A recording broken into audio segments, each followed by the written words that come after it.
All right. Hello and welcome to day one of the fantastic and wonderful Chalice charity event here at Mox Boarding House presented by Card Kingdom. I am Patrick. This is Matt. Yes, Hello. I'm very excited to be here. Yeah, so what do we have on the slate for our first day here of the Chalice? Today is all modern. Just one Excellent. big modern 3K. Don't have a total player count, but probably somewhere around 100. Yeah, I heard that they were getting real close to the cap, so Yep. that's always a good sign. Yeah. A lot of people here excited to play modern, excited to do it for the benefit of charity. Exactly. Yeah. If for those of you that don't know, the Chalice is a yearly event that Card Kingdom puts on with celebrities throughout the Magic community and big tournaments like this to raise money for charity. This year's is oh man, I'm already forgetting the name, but it's for Seattle Children's Hospital for Child Fun. No, not Child Fun, not Child's Play. It's one of the other ones for sick kids. Yes. I have it listed here. I made notes. Helping kids play Yes. some games, have some fun. Feel like kids again. Yes. Exactly. And if you do want more info on that, the website is chalice2019.causevox.com.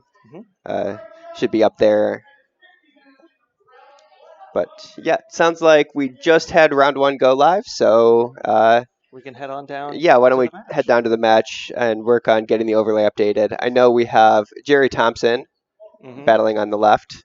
Uh, and I do not currently know the name of his opponent, but we will get that as well as get deck lists figured out fairly soon. Is that right? Yes. Uh, this is not Abzen Flicker. Oh, Jerry with a G.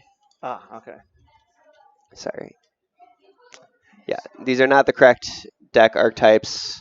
We are working on getting that updated. This looks like humans on the right, and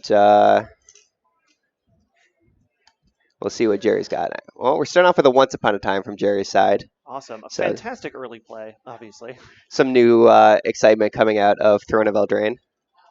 And it looks like we have Lance Petty as the player on the right, playing humans. Okay. Yeah. All right. So probably Ooh, humans. Jerry finding a Stitcher supplier with that Once Upon a Time. Oh, So some sort of self-mill shenanigans going on here. yeah, I've been impressed by how resilient these sort of Hogak style decks were with the removal of Hogak Yes. and other cards as well. That turns out it's just like a good archetype. When you can cast spells for free, it's really good. All right. So Jerry goes, finds a water grave there. I imagine playing the Stitcher supplier on turn one. Yep. Oh, actually, no. What is that? That is a new Throne of Eldraine card. Yes. I am not familiar with the alternate arts enough to know.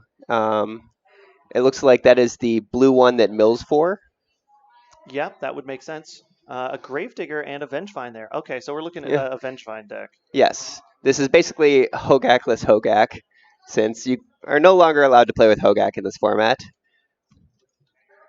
All right, that's what it is now. It's But yes, Hogakless Hogak. a lot of the same things that we saw menace the format just a few months ago with Hedron Crabs, Vengevines, Gravecrawler. It looks like Creeping Chill was an adaptation from Jerry to take the place of some of the higher end threats. Yeah. And Kitesail Freebreeder nabs the Creeping Chill, but it's not like that was doing a whole lot in Jerry's hand anyway.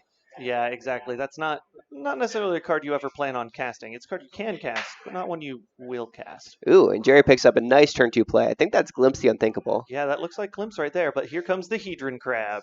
Sure, milling 6 with crab triggers, and then probably 3 more from a Stitcher supplier is pretty close to the 10 that he would be milling from the Glimpse anyway, with the benefit of getting to play 2 creatures, hopefully bring back at least 1, if not more, Vengevines. Looks like we got a question in the chat. When is the next Rags to Riches? There's one going on today, which we're unfortunately not streaming because the Chalice takes precedence there. Yeah. And then the next one after that, I believe, is going to be sometime either late November, early December, but I'm not sure the exact date off the top of my head. Yeah, I think the only one that I've got on my radar is the one that is going on right now. Yes. Yeah. Sorry about that, but yeah, the next Rags to Riches should be streamed. This is the only time when we've got two major events going at the same time. And there comes some Narcomoebas. Wow.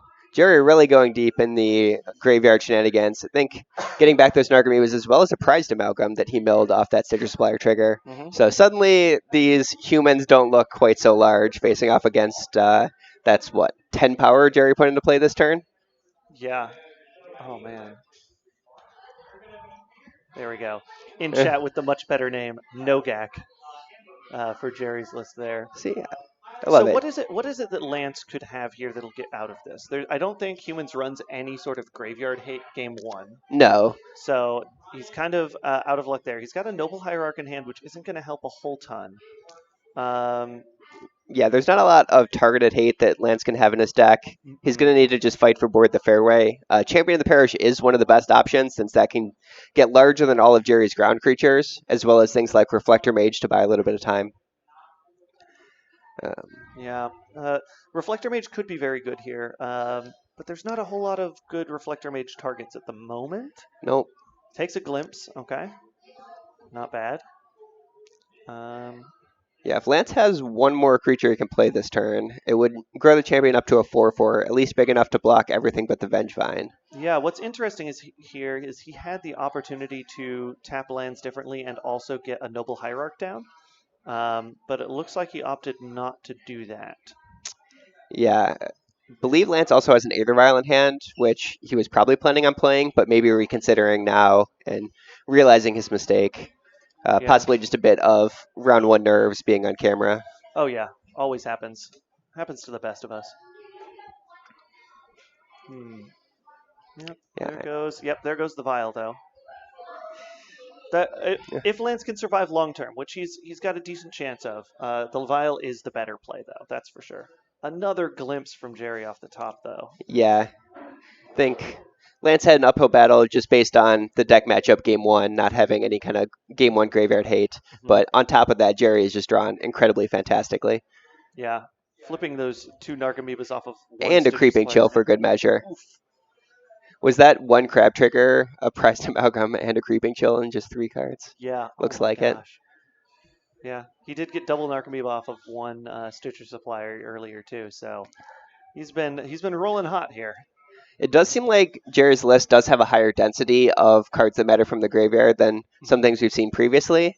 So maybe not quite as lucky as we're making it seem, but still can't argue with the power of what we're seeing from Jerry this game. Exactly. Swinging with the prized amalgam and the Vengevine now. Sitting. Yeah, Lance has some choices to make. I mean, giving back the creeping chill, he's very close to being able to cast it if he can't already. It costs 3. Yeah, he could cast it now.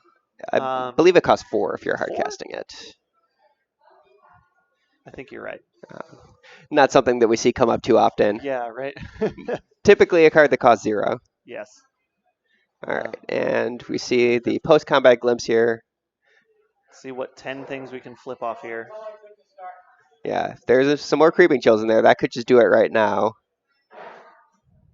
It looks like 1 chill as well as an Archamoeba. At least 1 more Vengevine getting dumped in there. Yeah, a whole bunch of goodies from that glimpse. The spare Once Upon a Time is sitting down there. That's fine. Yeah, and I think Lance's window to come back in this game has closed. Exactly. He's going to be able to play out some more creatures, but Jerry just has way too many attackers next turn for Lance to ever be able to answer. Yeah, threat after threat coming through for Jerry here. I guess if Lance had something like main deck Deputy Detention, maybe that could remove enough of Jerry's creatures. Yeah, any sort of main deck board wipes, but also like Humans isn't going to run board wipes because they're usually the one that gets to flood the board. No, Lance is going to crack that Horizon Canopy to get one more look, but no, that's going to do it. Yeah, scoop it up on there. So that is the first game going very quickly to Jerry. Yes, showing that even without Hogak, the rest of the deck still does some pretty disgusting things sometimes. Yeah. Nogak. Man, Chet's so much smarter than us. I know, it's true. Very, very much so. It's Yeah, it's been a while since I've played a competitive level modern, so this is all sorts of fun for me. So hopefully Lance has got some rest in pieces in the sideboard. That is far and away going to be his best option. Yeah, the thing is, a lot of players, after the Hogak bans, kind of choosing, um, we don't need Graveyard Hate anymore. People kind of stopped playing all of these Dredge slash Hogak decks. Mm-hmm. Well, not just the Hogak ban, but Faithless Looting being banned at the same time. Yes. Killed pretty much every major Graveyard deck, short of, some fringe strategies. Mm. So I think a lot of players just choosing to say, I'm gonna ignore any graveyard deck, not need to bring my hate, and you know we'll see what Lance has specifically. But I would not be surprised if his sideboard for this matchup is pretty light. Yeah, he seems. I think I did spy a couple rest in pieces there from the Gideon spellbook art, if I'm correct. So we'll see. Okay, Um, Gaddock Teak's also normally a good sideboard card here, but probably not. It's not going to stop the Creeping Chill since you don't actually cast that, even though it does cost four or more. Yeah. yes. Gaddock not particularly relevant. Thalia can be decent, Thalia could be good. slowing down the glimpses or some of the other. Didn't see any life from the loams in Jerry's deck, but that could be a possibility. Also, hey Stu, how's it going? But yeah, it does seem like just based on the numbers, Lance has a decent number of things coming in. I saw at least 4 or 5 cards get switched out. hmm The what sort of things? So Jerry definitely knows that Lance is on humans at this point. Yeah, You think he brings in something like Plague Engineer, even though it doesn't have great graveyard synergy? Like it still could just completely mop up his board. that's certainly a powerful option. It's a bit narrow to the Hmm point that I would be somewhat surprised if Jerry had that in his sideboard. More likely, he just has generic removal spell options, things like Fatal Push, hmm Assassin's Trophy, Yeah, um, which are also going to be good here while potentially being more relevant in other matchups. One of the other downsides to the graveyard decks is because you don't know what kind of hate your opponents bring in, hmm you often need to just overload on potential answers to things like Rest in Peace. yeah. So maybe Jerry Sideboard has something like 6 cards that can blow up an enchantment, I and he's bet just going to board in some number of them. I would not be surprised if we saw Force of Savagery. Force of Vigor, Force of Vigor, yeah, yes. Savagery is the other one. Force of Vigor, Force of Vigor, because it blows up both Aether Vials and Rest in Pieces. Yep, that's definitely an option. Yeah. Yeah, we'll have to see. Lance does get to be on the play this game, which makes a pretty big difference in a matchup that mostly comes down to creature combat at the hmm end. We saw Jerry can get some incidental damage in with Creeping Chill, and Narcomoeba can fly over the ground creatures, but for the most part, it's Vengevines and 3/3 Prize Amalgams coming in. hmm Meddling Mages, double Meddling Mage in Lance's opening hand there. That is surprisingly good. It can be. It can be, yes. Let's put Yeah. it that way. Like, drop those on turn two. Name a couple of the early plays, and you could potentially lock Jerry out of a game. Yeah, I like Meddling Mage a lot better in humans when you're comboing it with either Kitesail Freebirder to look at their hand to know what to name, hmm or something like Reflector Mage where you return the creature to their hand and then immediately name it with Meddling Mage so they can't replay it. Um, hmm Without that, you're kind of needing to guess blindly, but at least he's probably seen enough of Jerry's deck from game one to have a pretty good sense of what he wants to name. Exactly. Yeah, I once played Meddling Mage against in Legacy against an Elves deck. Didn't know it was an Elves deck. Thought it was. Played Meddling Mage. Named Wirewood Symbiote. And at the end of the game, they were like, "When you named Wirewood Symbiote, I had three in my hand. I had Yeah, no that'll do. knowledge of the hand. Blind name. It's the luckiest I've ever been in Magic." All right, Jerry's got a good six here. With the Once Upon a Time, that'll be a decent filler for the hand. Ooh, King Crab too. yeah, certainly pretty good pickups there. We'll see what he hits off this Once Upon a Time. Might just be digging for lands at this point. I think with the crab already lined up, having a fetch land would be a pretty nice pickup from this Once Upon a Time. hmm Yeah, it seems like a lot of the creatures that he can hit are things that he doesn't really want in his hand. He would rather have them milled into the graveyard. At this point, though, it looks like he's picking up a Grave Crawler, since that's nice and cheap. All right. Yeah, that's always a reasonable option. It's castable. Yep, offer. Always remember, when cards go to the bottom of your library in a random order, your opponent gets a choice to randomize them if they want. All right. We do see the turn 1 Hedron Crab come down. With a second crab in hand. Wow. Yeah, that's going to be some explosions next turn. Now, if you're in Lance's shoes, do you drop the Meddling Mage and name Gravecrawler here, since it's a known quantity in their hand? Well, Oh, Grafdigger's Cage seems like a Gravedigger's much Cage better is much option. better, yeah. Yeah. Yeah, I do think if Lance were to play the Meddling Mage this turn, Gravecrawler is the easy name. Yeah. I like this. The attack for 1 into the O2 Hedron Crab. Maybe he has a Flash Human to pump it up. Yep. But no, Nope. Jerry's having none of that.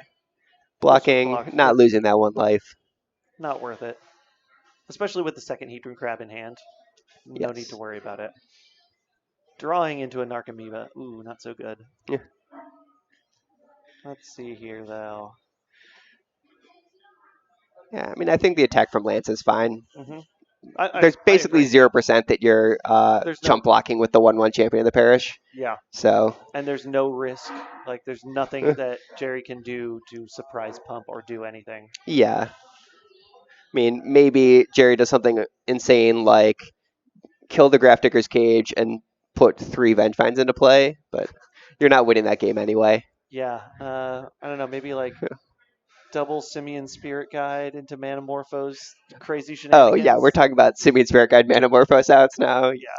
I don't think here come a lot that's a realistic concern. Yeah, and here come a lot of crab triggers. All Ooh, right. targeting Lance now because of the cage. Wow. Interesting. So that must mean Jerry does not have a decent number of artifact removal spells. Or at least doesn't have access to them right now and doesn't want to mill them himself. Sure, but the thing about Grafdigger's Cage, as opposed to Rest in Peace or some other graveyard hate, is the cards are still in Jerry's graveyard to be useful later after he blows up the cage.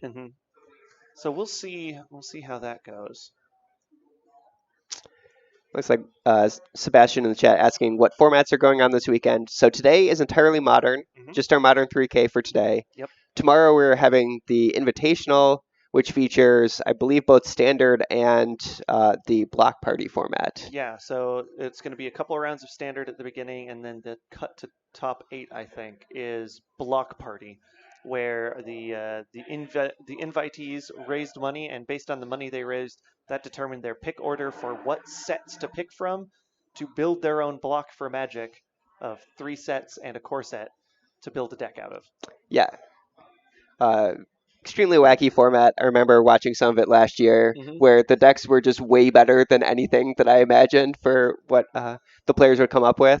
Just surprising amount of cross-block synergies, all sorts of crazy stuff that you really don't get to see in any other format. Yeah, I got an inside peek at Chris Van Meter's deck. It seems real good, real strong. All right. It's going to be an absolute delight to watch. Yeah, but we'll have to save that for tomorrow. Exactly. That's when you can also probably tune in and catch the professor from Tolarian Community College will be here. He's newly balded, which is great. He raised a lot of money for that. Yeah. So we're seeing some combat exchange here. The Gravecrawler attacking in and some mill from Jerry's side. Is that Thalia's lieutenant there? Yes, that one growing the champion up to a 3/3, but for the most part, we're just seeing some creatures turn sideways this game. Grafdigger's Cage doing its thing. Jerry is behind in the race because of paying life to the Overgrown Tomb and Watergrave. Lanso seeming a little bit stranded on mana right now, which could become a problem for him. Yep. We'll have to see what he's got this turn. We do know about the Meddling Mages from before, but it does look like... Reflector Mage too, yeah. Yeah, no third land. I imagine Lance here deciding what he wants to name with Meddling Mage. Actually, looks like 2 Reflector Mages in Lance's hand. So when he does hit that third land, I think this game's going to be over quickly. Yeah, definitely. Oh, he's got some sort of 1-drop to play here. Oh, Dismember the Prized Amalgam. Okay, that is That's pretty aggressive. I think it's the right choice though, because of all of the things that are on Jerry's board, the only thing he should really be worried about right now is that Prized Amalgam. Yeah, Like Gravecrawler, meh. Hedron Crabs, eh. yeah, I definitely agree. It's just scary if Jerry finds a way to destroy the Grafdigger's cage and suddenly the amalgam comes right back. Yeah, that's the gamble you got to take though. I think also though the chances of it coming back right away outweigh the 4 life paid. Hmm. Yeah. All right, 3 lands off of this supply. Oh, 2 lands and a Assassin's Trophy there. Yeah, so we do see the Assassin's Trophy as the potential answer to Grafdigger's cage, but Jerry instead just doing some anemic beatdown. He's got a 1-1, a 1-1, a 2-1, and then a pair of O2s in So, play. but here's the catch now. Lance has the opportunity to play a meddling mage and name Assassin's Trophy. He knows one of the outs to Grafdigger's Cage that he can name now. Yep. And I think Jerry's down to no cards in hand, so Mm-hmm. uh, at this point, not going to get a guaranteed hit with the Meddling Mage. All right. First, we got some triggers to resolve, and then we get to pick. Yeah, certainly thinking here a little bit. We'll see if there's any kind of visual indication for what gets named. Yeah. If not, I'm going to just run out and ask Pop them. out and see. Yeah.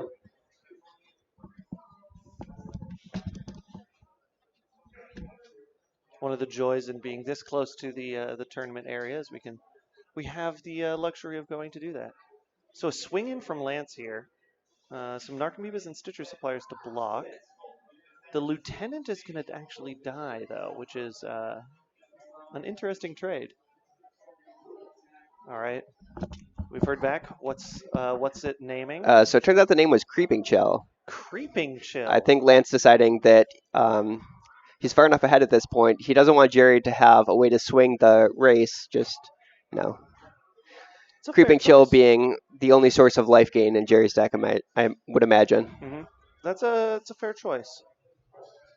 Okay. Yeah, I think at this point, even if Jerry does find something like an Assassin's Trophy to answer the cage, he doesn't immediately have a way to return any creatures. Yeah, it might just be too slow. Yeah, I think Lance. So Lance did just lose his lieutenant in an attack. So we'll see how that goes. Oh, and there is a Creeping Chill.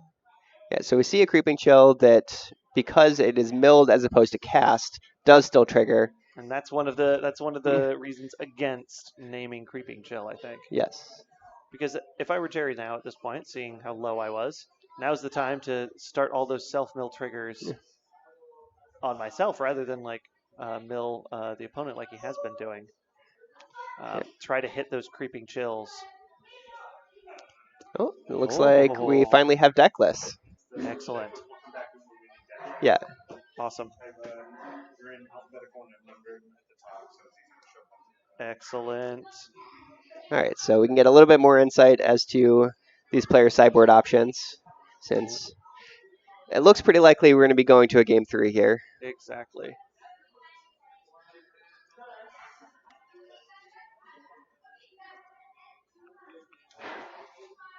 Hopefully be able to have a peek at what some of the other decks are today too, which should be nice.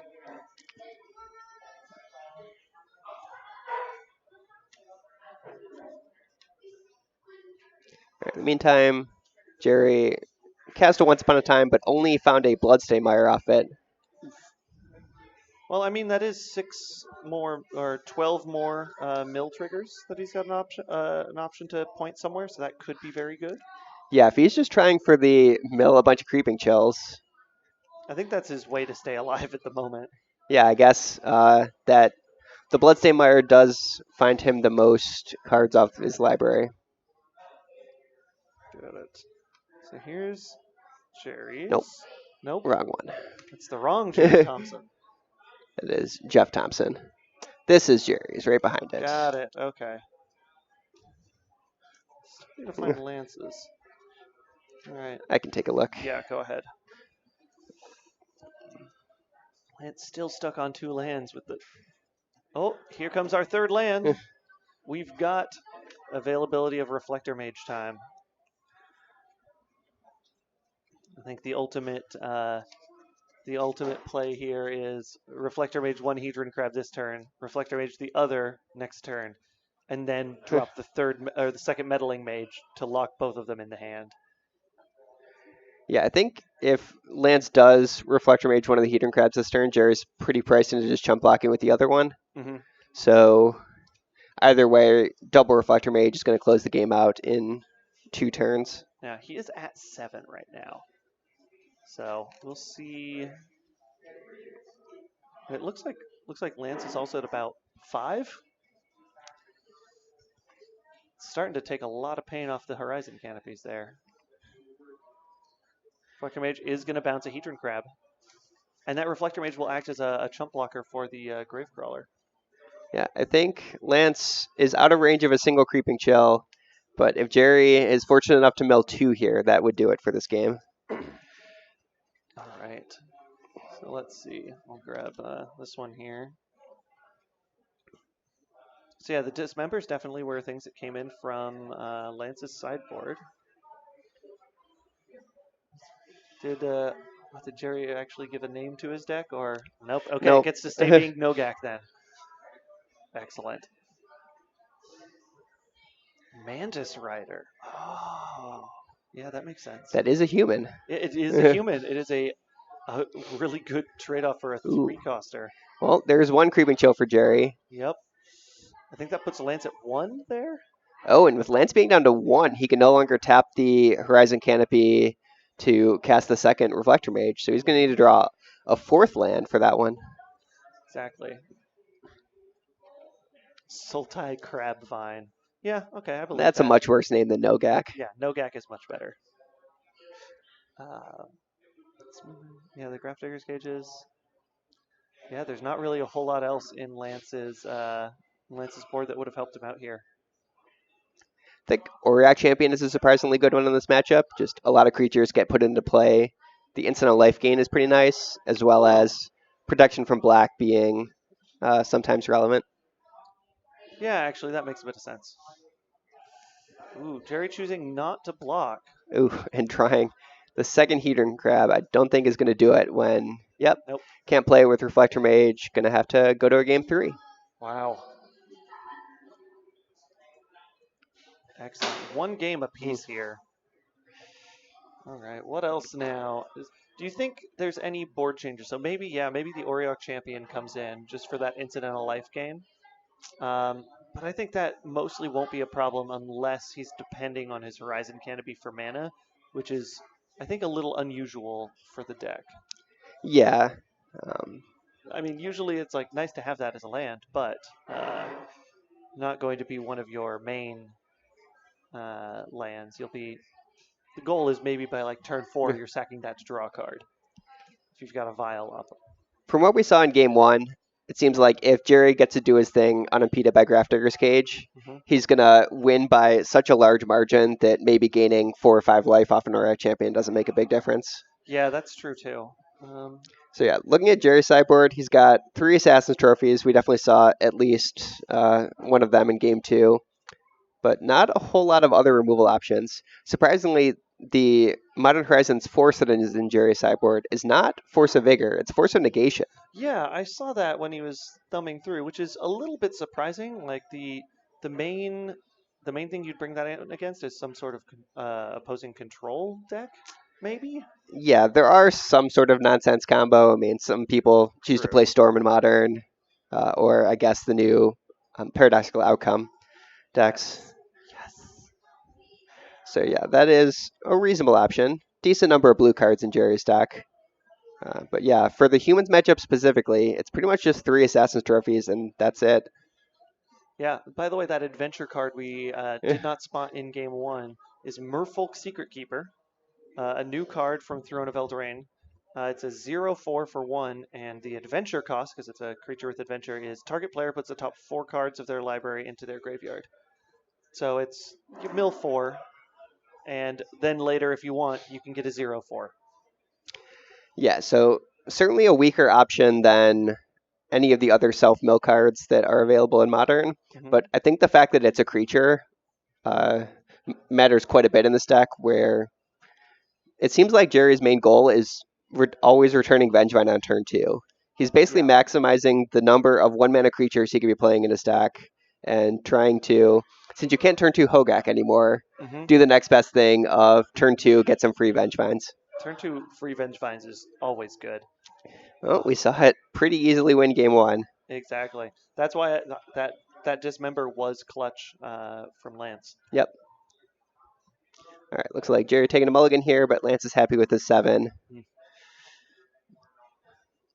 Wonder if that means another early Grafdigger's Cage. Yeah, either I'm betting either an early Grafdigger's Cage or early Meddling Mage. Both of those are really good in this matchup. Yeah, Meddling Mage can be a little bit too slow now that Lance is on the draw this game. That's true. Still certainly a good option. Yeah. All right. So there's Merfolk, Secret Keeper, and Narcomoeba.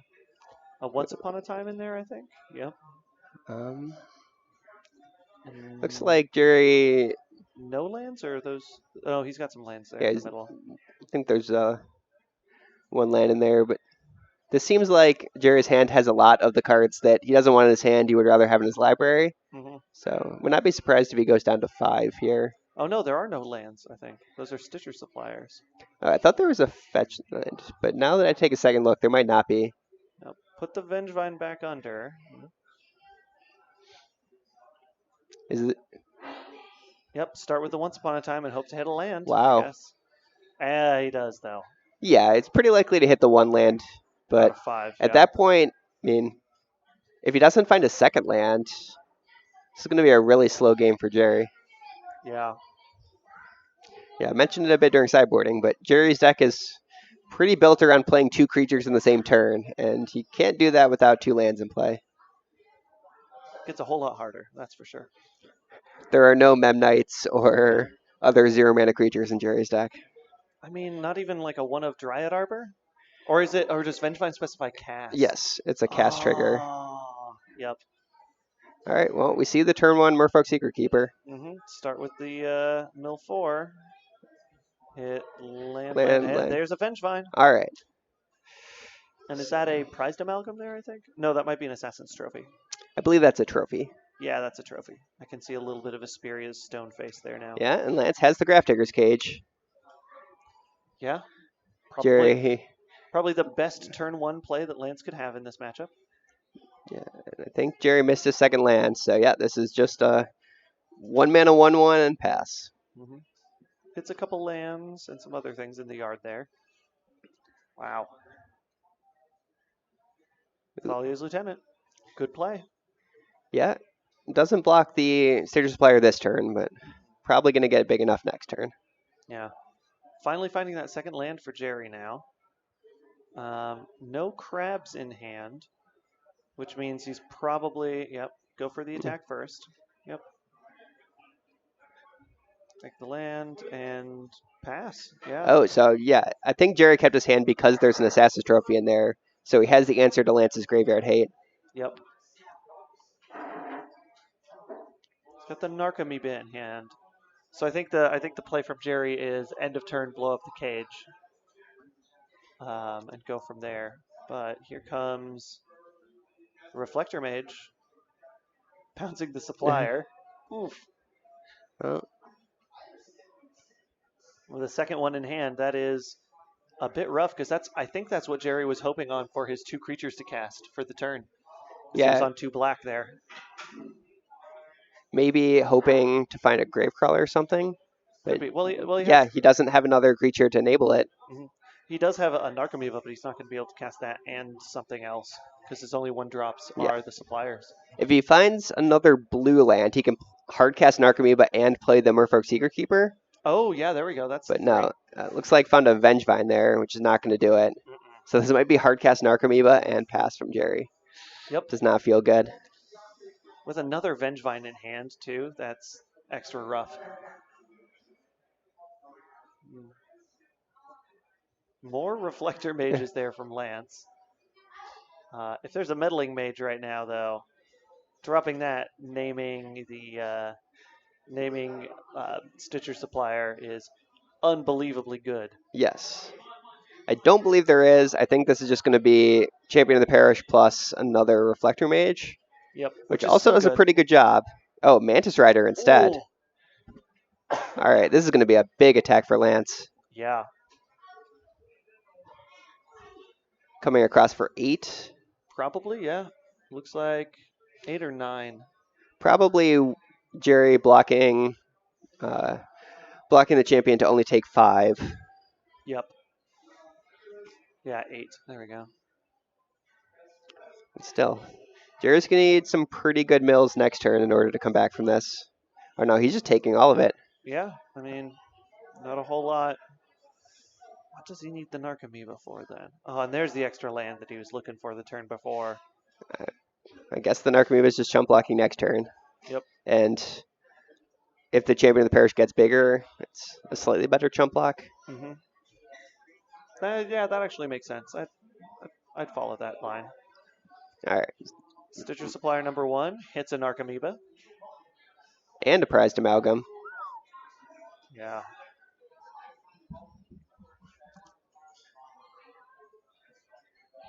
Just reminding myself the specific wording of prized amalgam. It's going to come back tapped on Jerry's end step, so not going to be able to block here. That's right.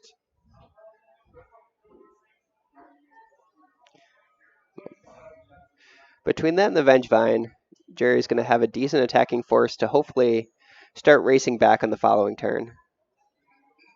Yep, and Lance is going to have to make some choices then about 2 Vengevines, about how committed he wants to be to this next attack.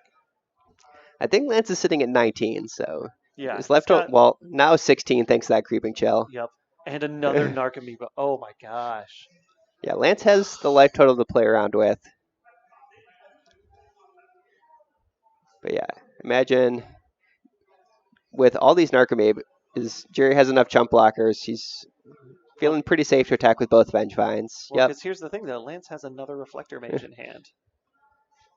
So it'll be time to reflect back either the Narcomoebas and swing in, or the Suppliers swing in, or the Vengevines to just keep them off the board. He's got lots of options here. Yes. And I'm not quite sure which one is best. Dropping down to, I think, 8 there. Oh, and there comes the Adventure Creature. Yeah, just putting an 0-4 into play as another jump blocker. Yeah.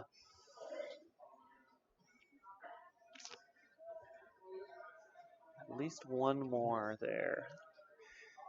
Yeah, Lance, he has the Mantis Rider that at least is going to get in some air pressure. Probably Reflector Maging one of the Narcomoebas. But, also, I think he picked up a Dismember, so he can clear 2 of the blockers. Is that Thalia there? Yeah, Thalia would have been good earlier this game, but probably a little bit too late at this point. Definitely. Lance may be worried that if he pays 4 life to Dismember, that's putting him a little bit too low. I'd be willing to agree with that. You know, I'm surprised his deck doesn't run like a 1 or 2 of Deputy of Detention, because that could be very, very good right now. Yes. It's not a human, but it is just a fantastic creature that you can play. And Lance's deck is kind of base blue-white. You see the basic island there also being a basic plains, so not too difficult to cast the Deputy, even without Cavern of Souls. Yeah. Right choice, by the way, I think, of bouncing back the Vengevine to hand. Yeah, Lance is kind of just in defense mode here. He's definitely going to be taking at least 2 from the Narcomoebas should Jerry choose to swing all out.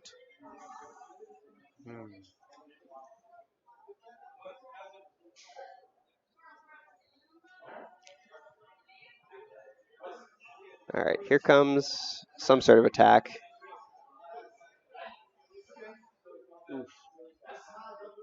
Tagging with the champion here is a bit awkward when Jerry just has the 0-4 Secret Keeper to block.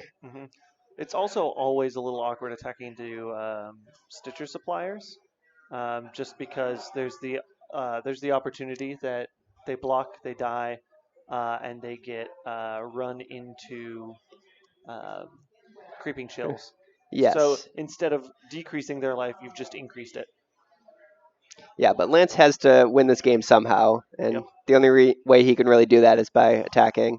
2 prized amalgams and a secret keeper. Yeah, this is going to be rough for Lance. It's going to be a very close call here. Well, Jerry really has a bit of a do-nothing hand right now.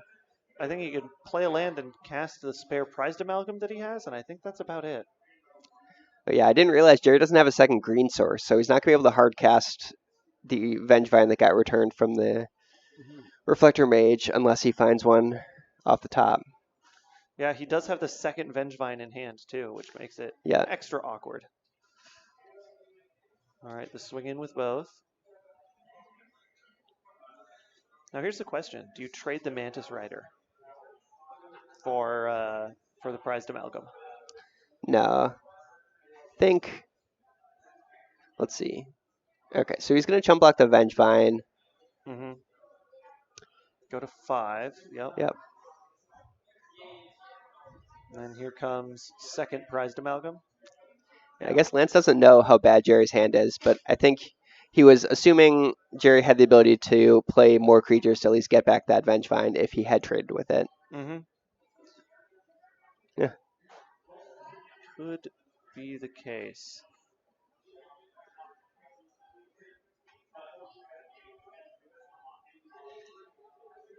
Yeah, now both players sitting at 5. Lance still has that Mantis Rider to get in the air. But the Narcomoebas are potential blockers there. Yeah. The ground seems kind of fully locked up at this point. Yeah, Lance really needs another creature down on the board. Mostly to like pump his champion and lieutenant more than anything else. But Yep. another way, like if he's got another, he has another Yeah. reflector mage. Of course he does. So go ahead and like reflect back maybe the prized amalgam this time, since it's clear he can't cast Vengevine right now, or maybe it's hard to say. Another Mantis Rider instead. All right. That's I like that play pretty a lot good. better. Yeah, I like that play a lot better. Yeah, so he gets to attack with both riders in the air. If Jerry goes for something like a triple block on one of them, the Dismember blows that out. Mm-hmm. The question is, does Lance feel confident enough to attack with any of the ground creatures? And he's hovering over it. I would think so. The only thing that, oh no, he has the prized amalgam too. So there could be some trades here that blow up a bunch of his stuff. Oh wow, attacking with everyone. Except the Mantis Riders. No, those with the Mantis Riders too. Oh, that's all right. This is gonna be close. Jerry's gonna need to do a lot of chump blocking. Yeah, that's gonna be the tough part because I don't. Okay, Jerry. Oh, he is going for the triple block. Okay. Yep, because he can take the 3 from one of the Mantis Riders to trade for the other, because that clears a blocker for his backswing. Yeah, and now if Lance dismembers, he's putting himself down to 1 and is definitely dead on the swing back. So I think that dismember is essentially a dead card at this point. Yeah.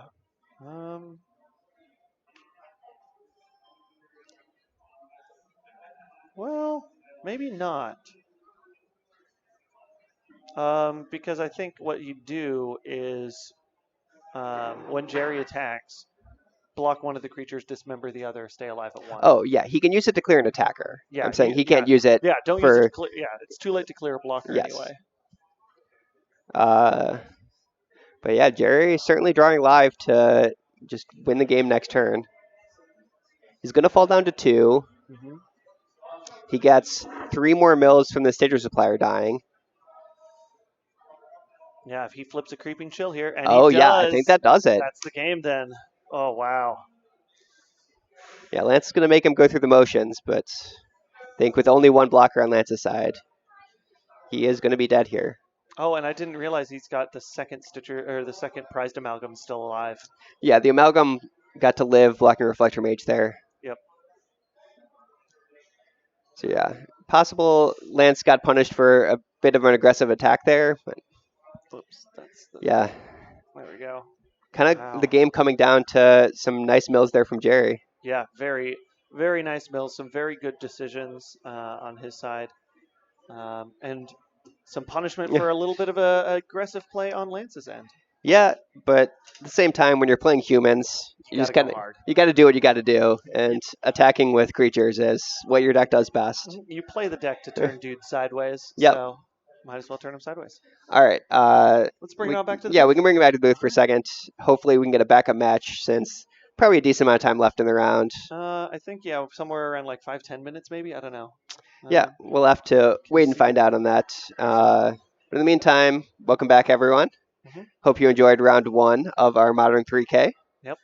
I'm Patrick. This is Matt, Yep. and we're here all day for the Chalice 3K Modern Charity Tournament. It's day 1 of the weekend of Chalice. It's Mox Boarding House's big charity event every year. Today we've got a modern tournament all day. We'll do a cut to top 8 a little bit later. Tomorrow we've got some Magic celebrities that'll be in, and they'll be playing first Standard and then Block Party, where they have drafted Magic sets to build their card pools from to build whatever deck they want. Yes. So it's always a fun time for that. All sorts of fun surprises that way. Absolutely. It's going to be a fantastic weekend. I'm, to be a bit biased, more excited for tomorrow than for today. Oh, definitely. But Modern also being my favorite of the major constructed formats right now. So I am super excited to watch some high stakes Modern. We saw at least Jerry bring an awesome deck on camera round 1. Yep. I kind of wandered around the room before the tournament. There are a few players playing some exciting things we might not have seen too much of before. Yeah, we've got a nice thick list of Yeah. deck lists here.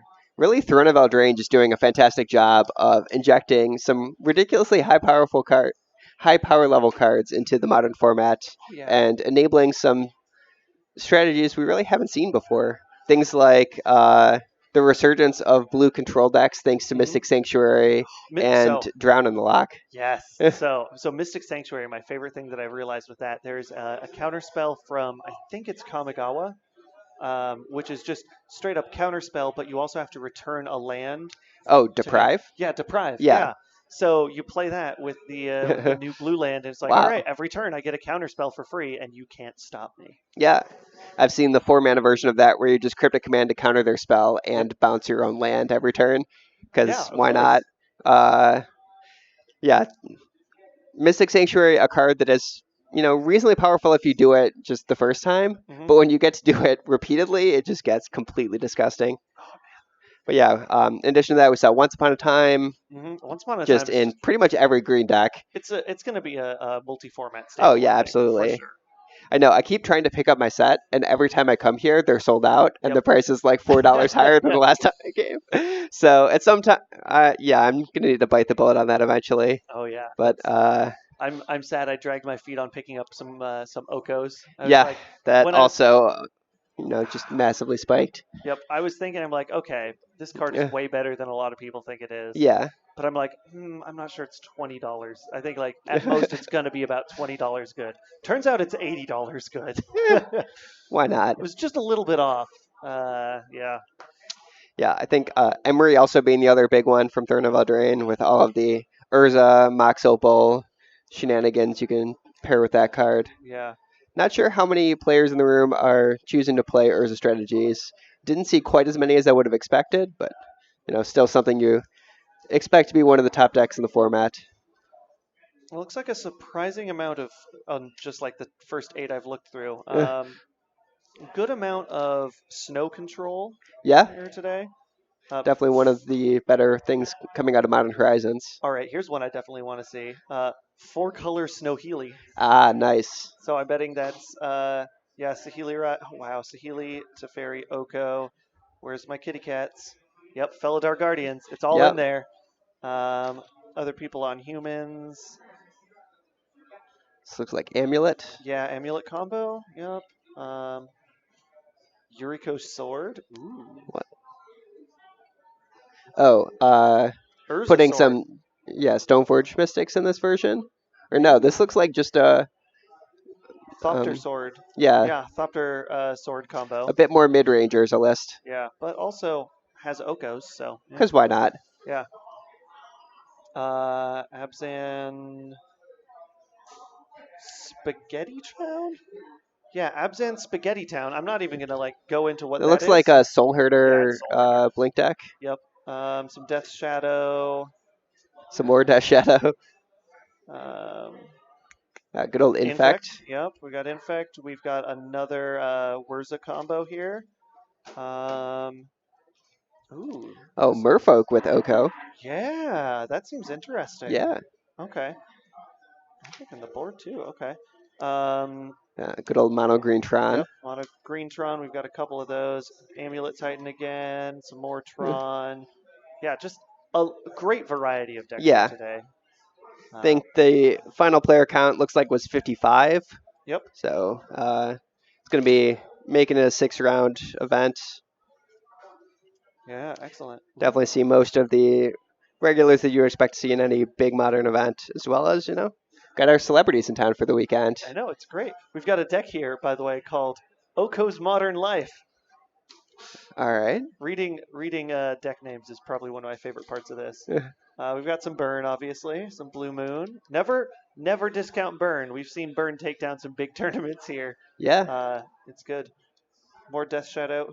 Someone wrote their deck list with glitter ink. More Burn. Yeah. Burn. Does Burn usually slash white? Yeah. Okay.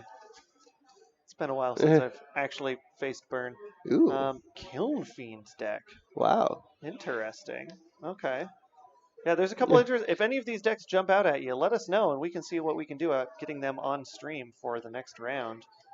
Burn, some more Tron. Fish, more fish.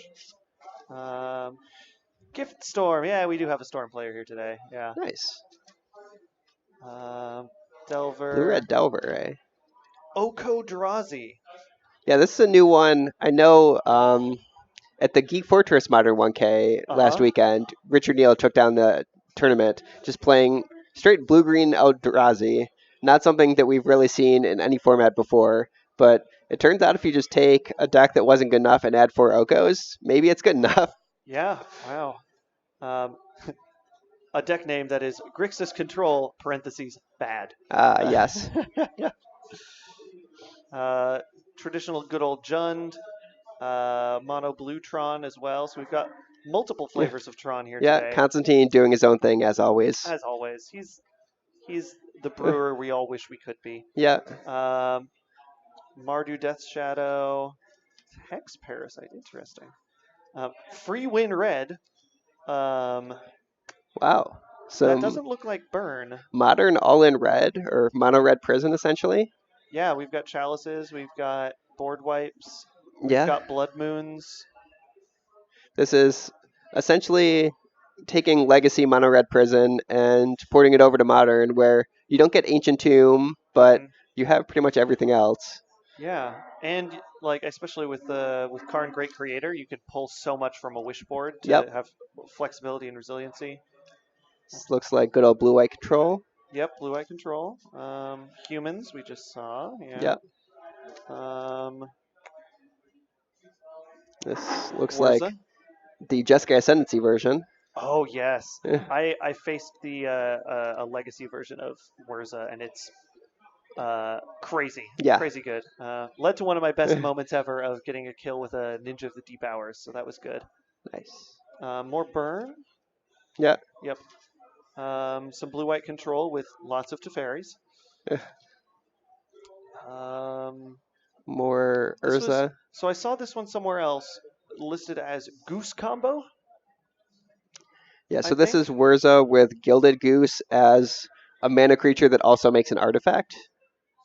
Okay, I believe it. That makes sense. Blue-Eye Control. Alter Time Warp. This being Bant Soul Herder? Yes. Okay, Bant Soul Herder. Yeah, there we go. Deck name, Between Two Ferns with Zach Galifianakis.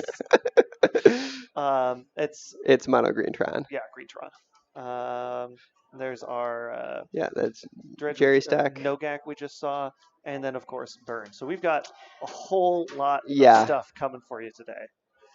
Sounds like in terms of general metagame percentages, Burn and Tron being mostly tied as the most popular decks in the room, with Urza coming in slightly behind that. Yeah. So pretty much what you would expect for a big Modern tournament. Yeah, a surprising amount, though, I'll say also, of just sort of blue-white control. There's a good, like, 3 or 4 people on that. A lot of people want to play Stoneforge Mystic. You know, that card being unbanned and can't blame them. It's a good card. Arguably not good enough for Modern, but, you know, people want to do it. If you want to play hard control in Modern, there's not a whole lot of great options for that. Just pretty much always been underpowered until fairly recently. So blue-white, it's the best of maybe some not great options. Yeah, that's true. I liked the person that very self-awarely mentioned the Grixis control bad. Yeah. So we'll see. All right. Yeah, blue-red control, or yeah, basically being a blue moon deck, also pretty good option there. Yeah, I think most of the control decks in Modern right now are kind of control slash prison, or have some sort of big tap out threat, whether it's Stoneforge Mystic, Blood Moon, I guess any kind of planeswalkers. Now Oko taking up a lot of that role, but we've seen various 4-color snow / whatever decks that are just playing all sorts of powerful threats in the Modern mana bases that can support whatever you want. It's amazing. Yeah, it's one of the things that I'm a little bit excited about. Pioneer is going to be really fun for the first month or so while everyone's trying to brew crazy stuff, and then I expect it to average out again. I'm really excited for Pioneer after they ban like 6 cards. Yeah, like I be a think bit of that too. We got round 2 pairing, so we can hold off on that a little bit. Yeah, we've got plenty more to talk about. If you've got anyone that's jumping out at you that you want to see, I wouldn't mind seeing table 2. I know Case is playing a pretty sweet Grixis control deck. Not the one labeled as bad, but okay, yeah. The non-bad Grixis control. Yeah, that seems good. And Jacob, always a pretty solid player. I know he's been playing graveyard decks recently, maybe just normal Dredge. He's on normal Dredge today. Yeah, so this is going to be, it's going to be a slightly different graveyard deck than we saw in Camera Round 1. This one being pretty much your traditional Dredge deck, everything you would expect. Tome Scour being the replacement for Faithless Looting, since that one getting banned. But yeah, instead of... Let's see what we got on Case's side. Yeah, this is Grixis Control featuring an unexpected Throne of Eldraine card, I'll say. We have Vandra's Gargoyle. Oh, yes. Vandra's Gargoyle, I think, is a fantastic card. Yeah. There's going to be all sorts of decks that are built around it because it's a card that does not look powerful, but you build just right, and it's a fantastic card. Yeah, I think that, being a 2-mana 5/4 flyer, certainly you would expect that card to require a bit of work in order to enable it. But in Modern, when everyone's, cracking fetch lands, milling themselves with their own graveyard deck, stuff like that, it's often just a 2-mana 5/4 flyer with no drawback. So, yeah, Case bringing that one, as well as the slightly more expected Eldraine cards being 4 copies of Drawn in the Lock and 1 Mystic Sanctuary, as well as 3 copies of Into the Story. Another one from Eldraine. Ooh, yeah. This one just being a straight draw 4 that gets a little bit discounted when you start filling up graveyards with the Gargoyle. Interesting. Yeah, and then kind of as expected, not much main deck graveyard hate, but a decent amount in the sideboard when we get there. All right. Yeah, let's head down to the match. Yeah, we'll throw it on down to the match, and we'll see how it goes. And it looks like you got the player switch there. Of course I did. My rate at getting that correct is almost always wrong.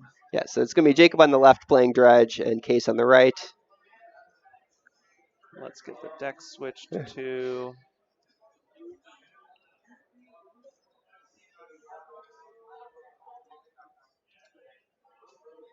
There we go. All right. Case on Grixis Gargoyle control. That's what he didn't put a name down, so that's the name that I get to give him. Yeah, should we label this Grixis parentheses good Oh, if the yeah. other one is the bad one?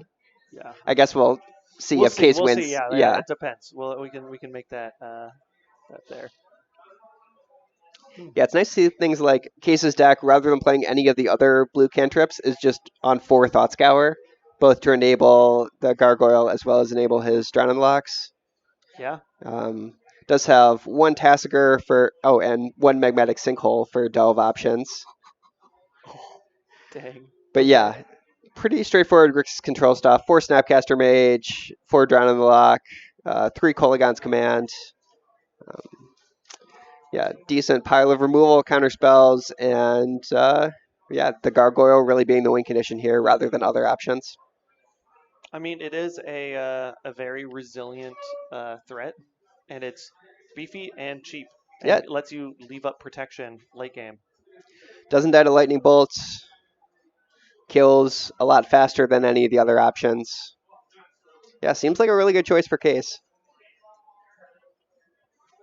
Yeah, for those not familiar, the Vantress Gargoyle is a 5/4 for 2. It is a flyer that can't attack unless defending player has 7 or more cards in their graveyard, and can't block unless you have 4 or more cards in your graveyard. And you can tap it, and each player puts the top card of their library into their graveyard.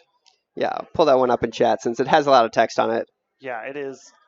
It is a complicated but very interesting card. Yes. What it boils down to in Case's deck is that it's a 2-mana 5/4 flyer that maybe you have to wait till turn 3 for it to start doing things. Yeah, but if you play it on turn 2, then you've Yes. got it without Summoning Sickness. It's basically a 3-drop 5/4 flyer with haste at that point. And Jacob's going to do all the work of turning on the graveyard interaction himself, playing that turn 1 Shriekhorn. Case does have 2 copies of Force Negation in his deck, where that can be a pretty fantastic one in this matchup, but doesn't look like he had one for that turn 1 Shriekhorn.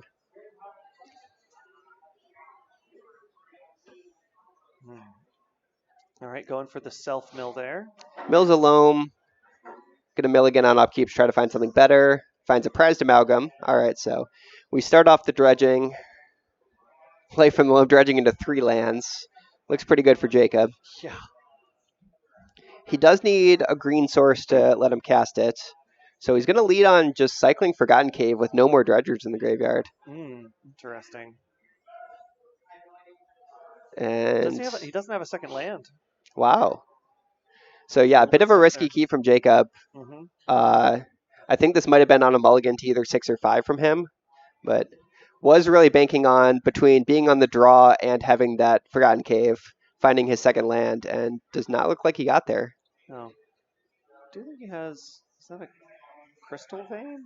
No. No, that one's not modern legal. Yeah, I was about to say, that doesn't... Something that looks vacant. Oh, well, hey, right on time. Aaron Mesa comes off the top. Take the fetch and the shock, probably. Yep. He's got to find something that's green. Yep, there's a stomping ground, so we can start the loam chain. If Case does have a Force Negation here, that would be a huge blowout. Counter the loam and exile it. Yeah. Oh, it looks like Jacob instead gonna go for Cathartic Reunion. Because that way he can get the loam in the yard. And Case says, no thank you, let's counter that one.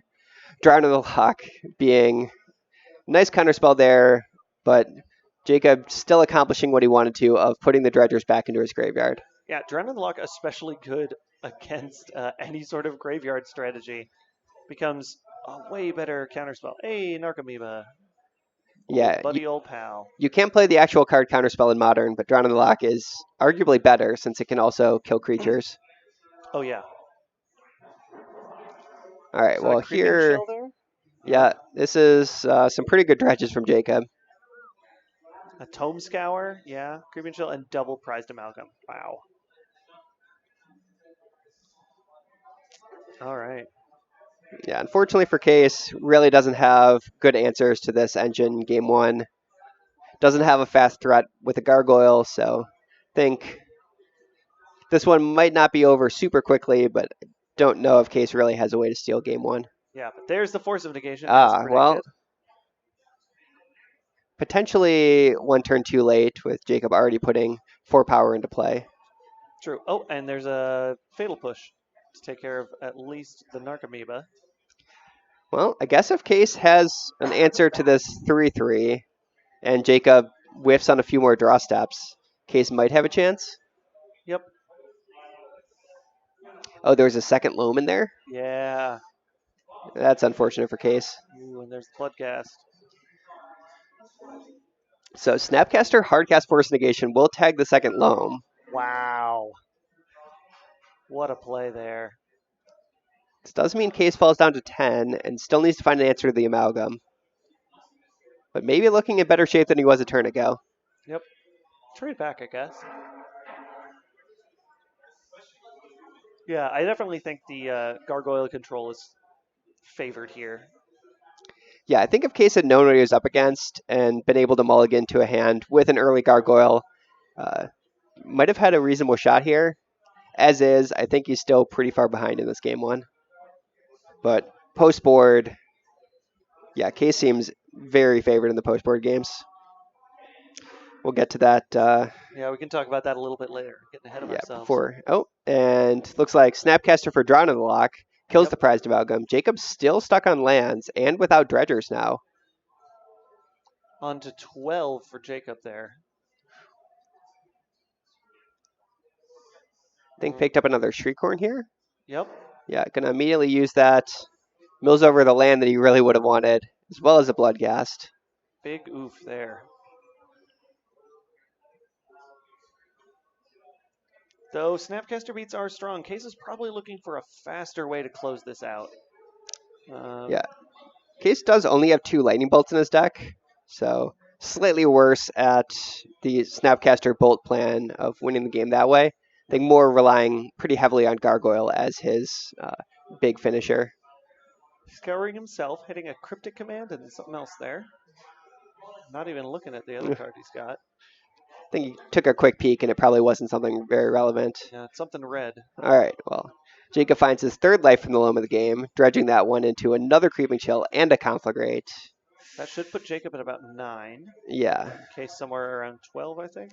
And Wow. Force of Negation. Oh, wow. That is every single loam has been negated. The blind draw of that Thought Scour was exactly what Case needed. Wow. Swinging for another 4. Jacob's getting low. He's got about 2 turns now. Oh, well, there's the 4th loam. 4th loam. And another Creeping Chill. And that's going to do it. All right. Case fought hard, but unfortunately could not steal game 1. Yeah. Yeah, that is, wow, that was surprisingly close. Yeah. But now moving to the sideboard, Case gets to bring in another Force of Negation, gets to bring in 3 copies of Surgical Extraction, as well as a Kalidas Trader of Get, all of which are pretty fantastic in this matchup. Could also board in a Plague Engineer to just clear up some of the creatures if Jacob tries to go the 1/1 beats route. Yeah. And then on Jacob's side, he has some Thought Seizes as ways to fight back against the Surgical Extractions. Has his own Leyline of the Void, which he did see. He saw the Snapcasters from Case and can probably reasonably assume Mystic Sanctuary is there, but might not know exactly how hard Case is relying on his own graveyard to want to bring in the Leylines. Past that, as always, Dredge just having the generic Assassin's Trophy answer. Would not be surprised to board the 1 copy Jacob has of that. Yeah, we'll see probably a much bigger shift in this sideboarding than we saw in our round 1 feature, where Case gets to have real tools to fight back against the graveyard deck. Yeah, it's especially interesting, and with Case's deck being way more focused on wanting to fill the opponent's yard, it makes sense to have more graveyard hate. Yes. Since your main strategy will enable their strategy, so that's where you really need the hate there. Even if, like you were mentioning with the banning of Hogak, people are planning for less graveyard interaction needed. Yeah, Case doesn't have something incredibly over the top like his own Leyline of the Voids, Mm-hmm. but still just with the 4 Snapcasters, all their recursion, having surgical extraction is pretty nice. Yeah, I'm interested to see if Jacob brings in his ley lines, because they would be very, very good against the gargoyles. But he didn't see any gargoyles. The only thing he saw were some snapcasters, and I'm not sure bringing in ley lines is enough, or bringing ley lines is worth it for just turning off snapcasters. So I believe Leyline does not interact with the Gargoyle in that uh, Gargoyle weirdly cares about cards in your opponent's graveyard and cards in your hand. It Oh, does that's not care about right. cards in your own graveyard. Oh yeah, that's an actual card. Yeah. I was just looking over Jacob's sideboard, and he had 2 dedicated to shenanigans, Yep. which I forgot is an actual card that exists now. Oh man. Yeah, pretty nice in that card is an answer to Grafdigger's Cage that you can mill over and then still get back from the graveyard. Wow. Yeah. But yeah, not necessarily the sideboard card he wants in this matchup. Oh yeah, you're right. Ventress Gargoyle carries apart opponent's graveyard and cards in your hand. Oh boy. Yeah, Ugh. just a very weird combination of abilities on that Yeah. card. Oh man. Yep. All right. Looks like Case kept his 7, Jacob mulliganing down to 6, and does have a Shriekhorn in there, so gonna be happy. Yeah, we'll see. Yeah, Shriekhorn, some Also land. has more than 1 land this time. Always a good choice. 1 land hands are usually not good. Yeah, the We've modern heard dredge that hot take decks right here. really need to have 2 lands to operate fully, relying on Life from the Loam to turn on the engine, as well as things like Cathartic Reunion and Conflagrate, Mm-hmm. costing 2 mana to actually cast. Yep. Case fetching in response here. It's not clear if he has a way to actually deal with the Shriekhorn. Might just have a Thought Scour and want to potentially cycle into a Force Negation. Well, he milled over his 1 Mystic Sanctuary, so that's not going to come into play this game. Ooh, there's only 1? There is only 1. I would think you'd play at least 2. Yeah, in the 2-color decks, it's easier to turn on, but Case's deck he has 3 Field of Ruin as well as some non-island lands, Blood Crypt, Creeping Tar Pit in there. He's got to play the basic mountain, basic swamp. Yeah, I guess. Huh.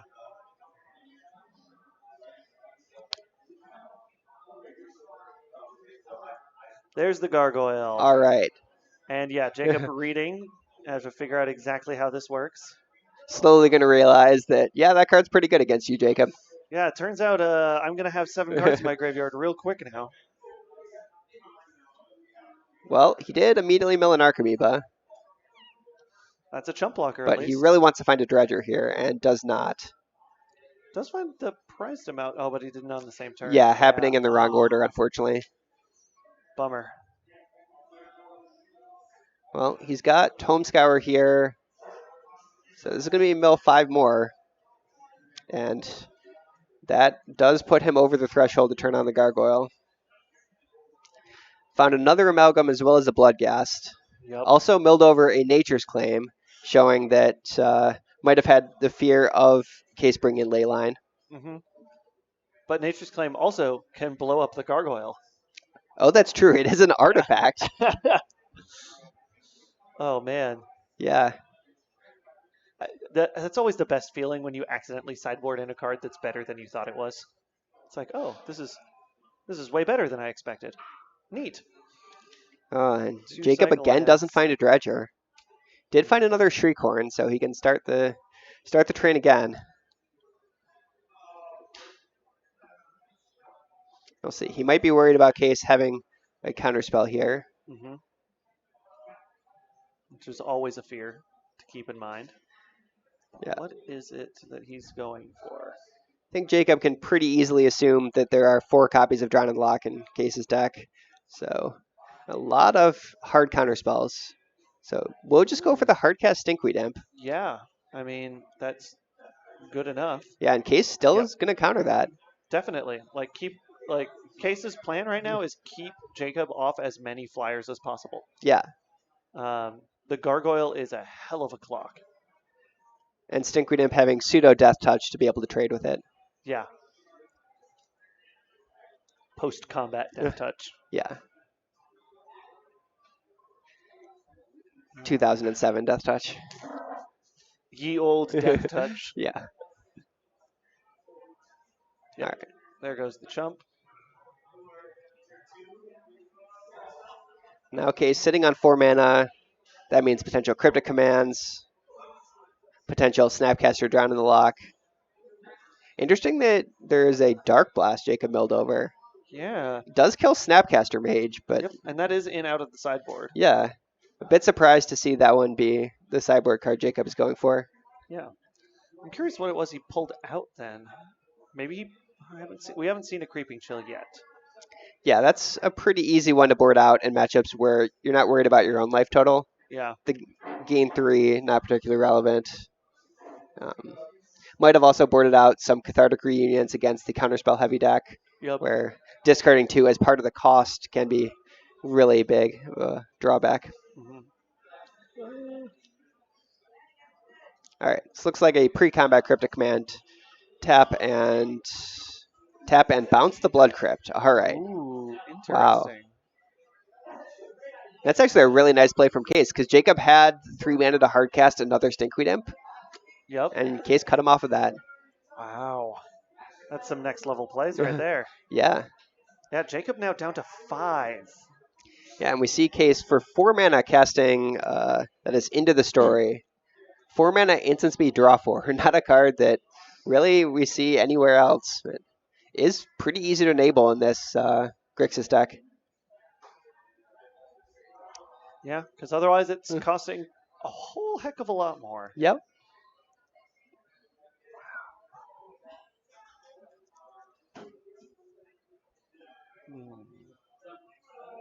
All right, but this does mean shields are down for Case. Jacob has 9 power currently in play. Mm-hmm. I think currently debating what he wants to do.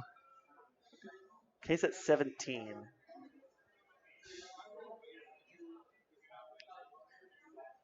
There's a loam. Oh, and he found a Conflagrate. So There that's it is. pretty good for Jacob. Oof, yeah.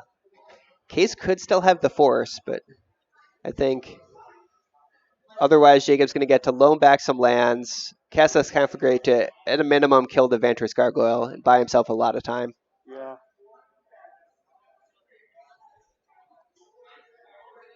Are there more than 7 cards in his yard? Yeah. Yes. There's 7 cards there's more than 7 cards he cares about in his yard. Oh. There we go. Dredging back. Or life from loaming back some lands.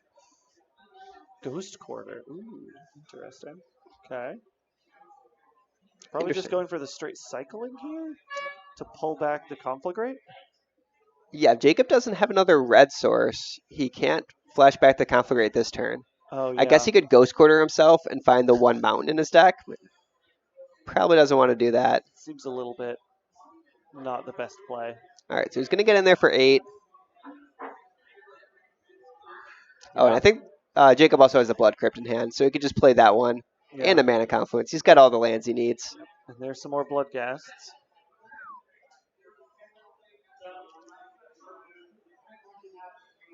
Case now down to 8.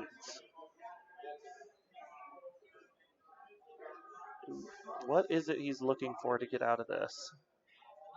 Probably just more Cryptic Commands or Snapcasters. Yeah. Did Case mill all of his fetchable lands? Oh, he was looking for the Mystic Sanctuary. And yes, that was milled over. Because that would be the thing to grab right now. Yeah. Get back the Cryptic Command from the yard.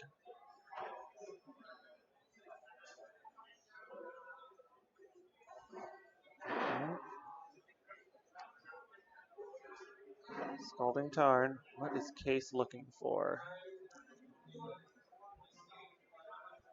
I think at this point a removal spell for the Narcomoeba is good enough.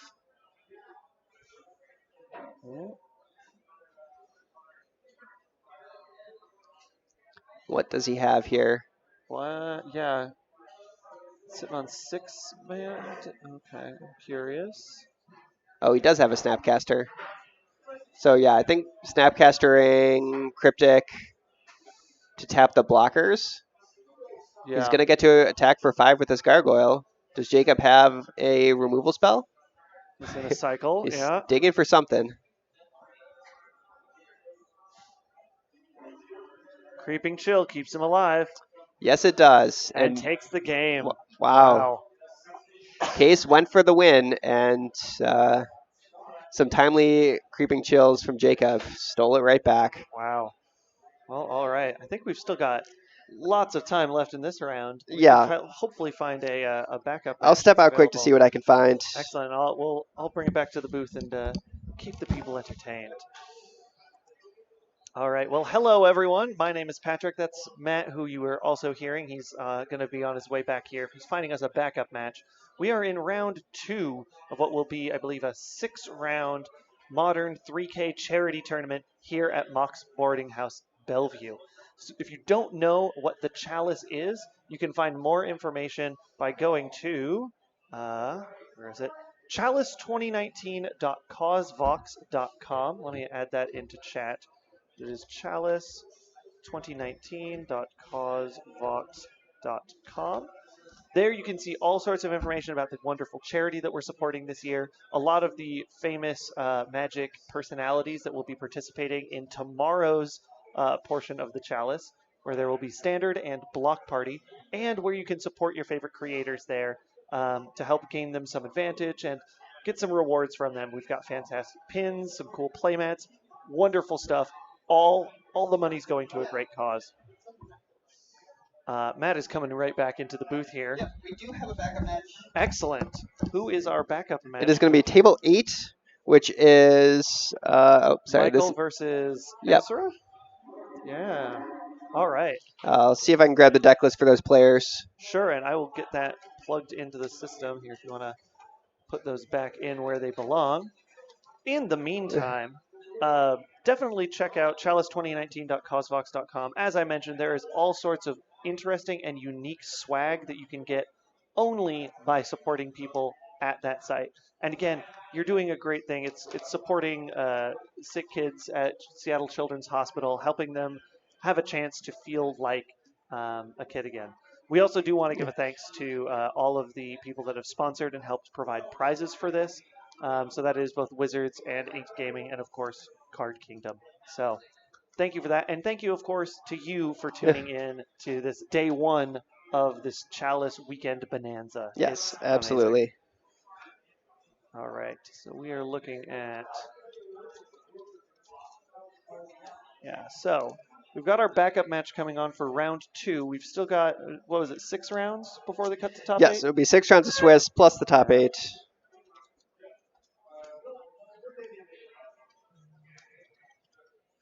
Yeah, this is what happens when the casters are also the production team. Yeah. All right, let's toss on down. I see him sitting interesting. down now. I do not appear to have deck lists. Okay, keep in mind there's a couple people that hand wrote them. It's also possible they were the ones that got deck checked. Yes, the judges might have them. Yeah, if Because that's the case. if both players are the two that are missing, that would be awkward. We pick the one team that's getting deck checked. Yeah. Or that got deck checked. And I do believe they're just now starting game 2, so that makes more sense. And that they got deck checked to give them a bit of a time extension. All right. Well, we'll throw it on down to the match area while we figure out what they are playing.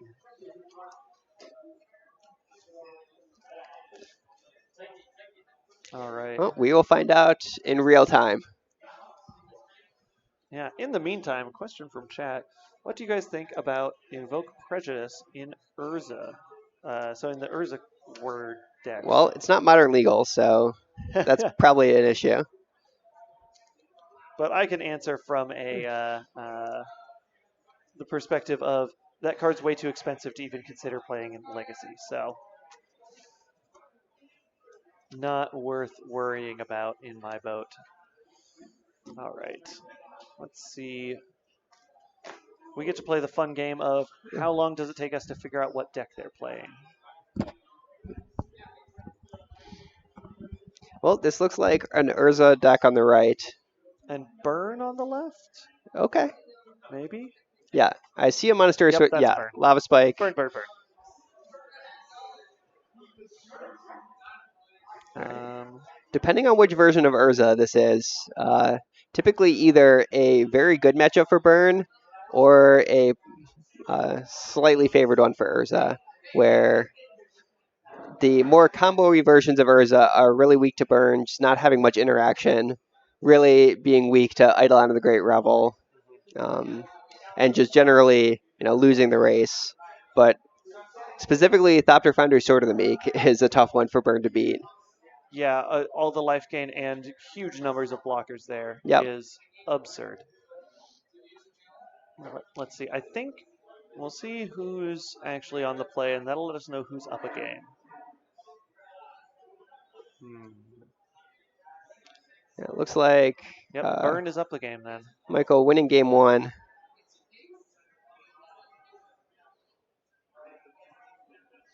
Bobbling himself. And the very nice snow-covered forest there. Yeah. Hold and fancy. Yeah, so the basic forest makes me think this is probably some sort of mid-range Oko version of the Urza deck. Oh yeah, I remember thumbing by one of those. Yeah, and in that case, maybe the overall strategy is not great against burn, but Oko just making a food token every turn, Oh that yeah. can be good enough. I've seen that even in Legacy Burn. There's a version of Rug Delver that's running Oko now, and it's just like, yeah, you make food tokens every turn and gain 3 life for 2 mana. Yeah. Yeah, that's basically counter target Mm. lightning bolt every turn. It's fantastic. Yeah, as long as you have the tools to deal with the creatures, Hmm. you can basically just counter all of their burn spells with Oko alone. Hmm.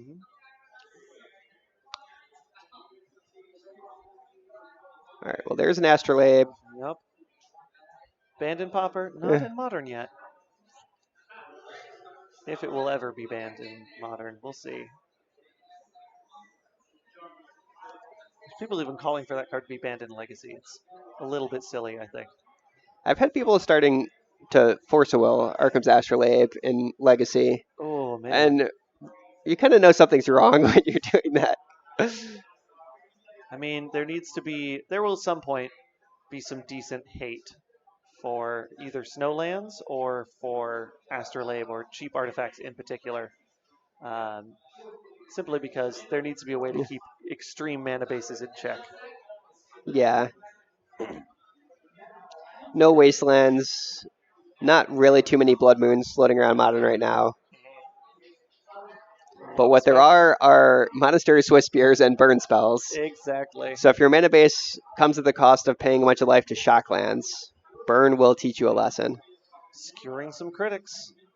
Yeah, there's going to be 9 total damage coming across this turn.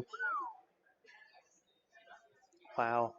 As they're already at 10 on turn 2. With no fetches, except now the Prismatic Vista, but not even fetching 10 whole damage there. That is kind of the ideal start for Burn. Yeah, I think in this matchup specifically, Michael probably would have preferred to have an Eidolon on turn 2. But short of that, it's just kill them as fast as possible. Yep. It's maybe a very quick backup match. Yeah.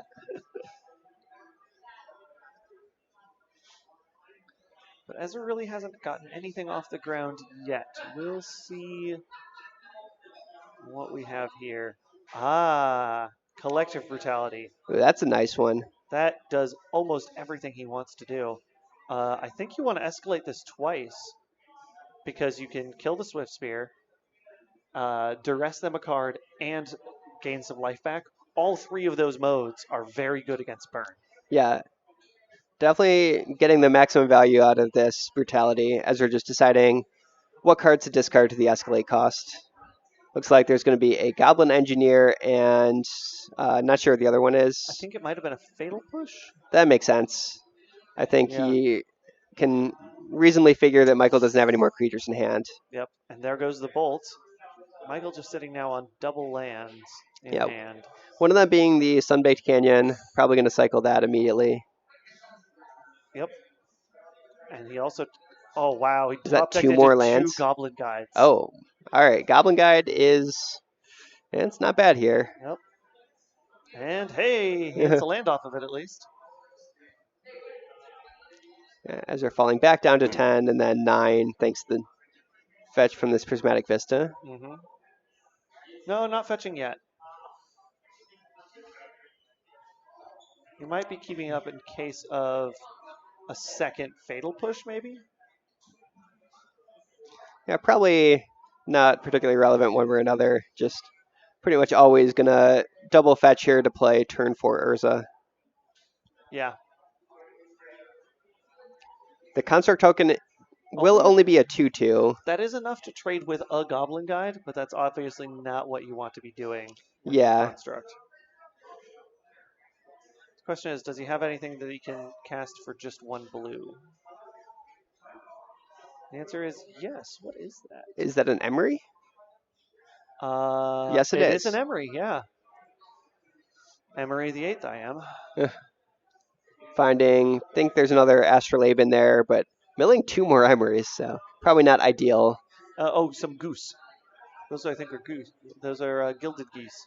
Oh, well, Yeah. also not one that does a whole lot out of the graveyard, but pretty good in this matchup specifically.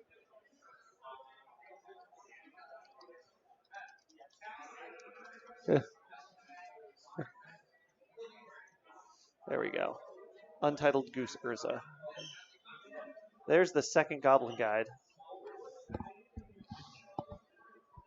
It's not a land and not a But land. Thopter Foundry is pretty scary for Lacquer.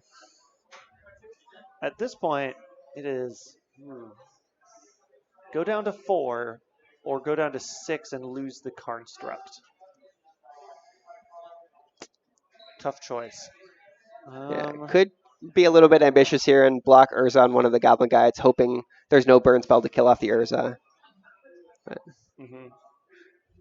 The difference between 6 and 4 is not huge when you're losing life in chunks of 3, but does have to potentially worry about a Boros Charm dealing exactly 4. Yep. So he's only going to block 1, fall down to 6. Lacquer does not have burn spells to finish things off here, and now the Thopter Foundry gets to come down. Now the fun begins. Yeah. It's going to be tough to win via just burn spells here. I guess see an Astrolabe first, may as well cycle into something else. Yep. Always go, because Astrolabes are free at this point.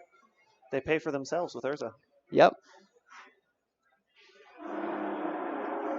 It looks like also might have picked up a Fatal Push there. So that can kill Goblin Guide. Yep. Oh. So first up, Emery. Yeah, why not get one more Astrolabe? Yep. Oh, might have some options for what to cast? No. He does, he's got a Mishra's Bauble in the yard. Yeah, Astrolabe is the card now rather than the card later. Yeah. Astrolabe also ramps him on mana because it's free to cast and can tap for a blue. There's Oko. Well, yeah, Oko making a food that, thanks to Urza, can tap for mana is pretty disgusting. Luckily, food tokens have to tap to sack them. Yes, that's true. Otherwise, that'd be ridiculously too good. But yeah, Ezra does have the untapped Astrolabe as well as that Swamp.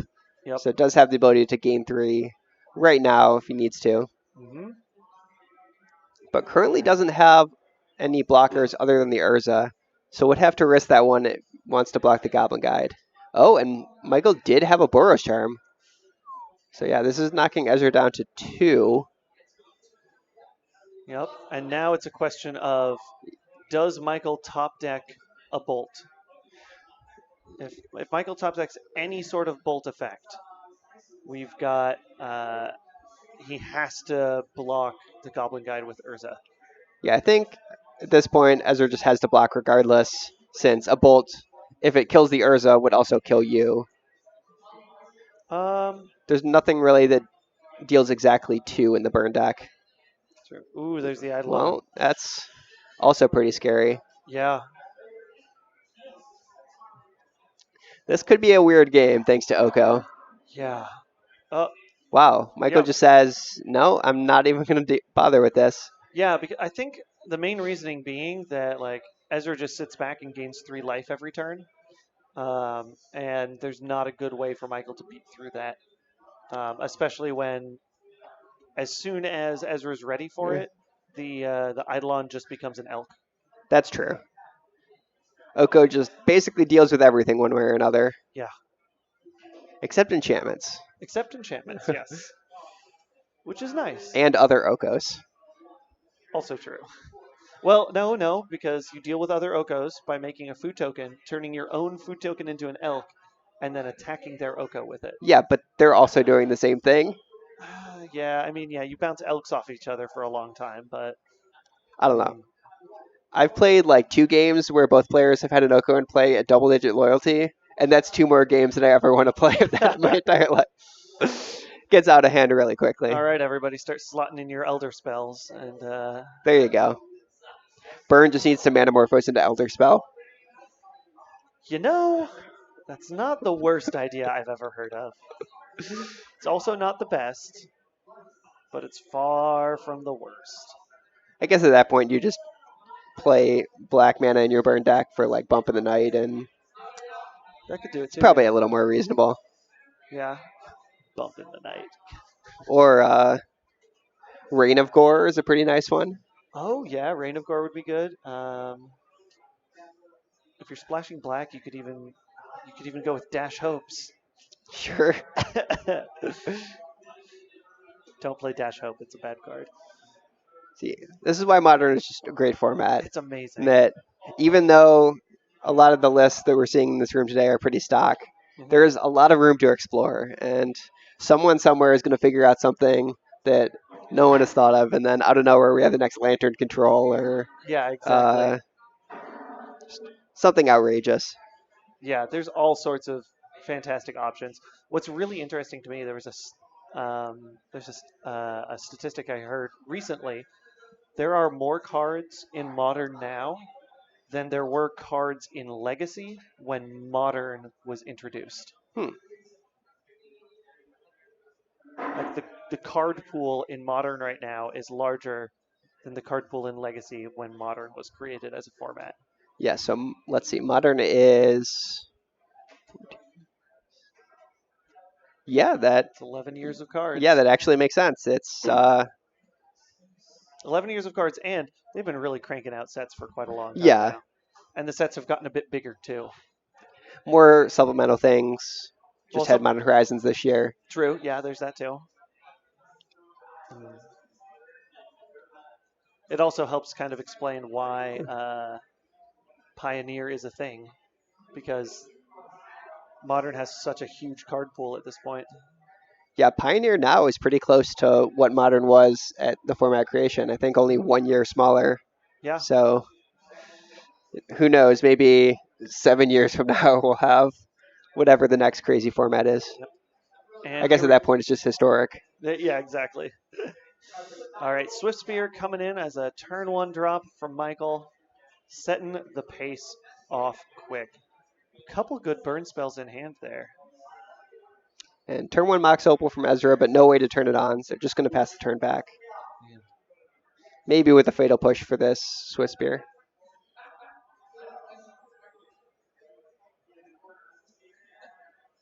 A bolt, a Rift Bolt, a Boros Charm. Wow. Lots of options here. Very burn heavy hand from Lacquer. Yeah.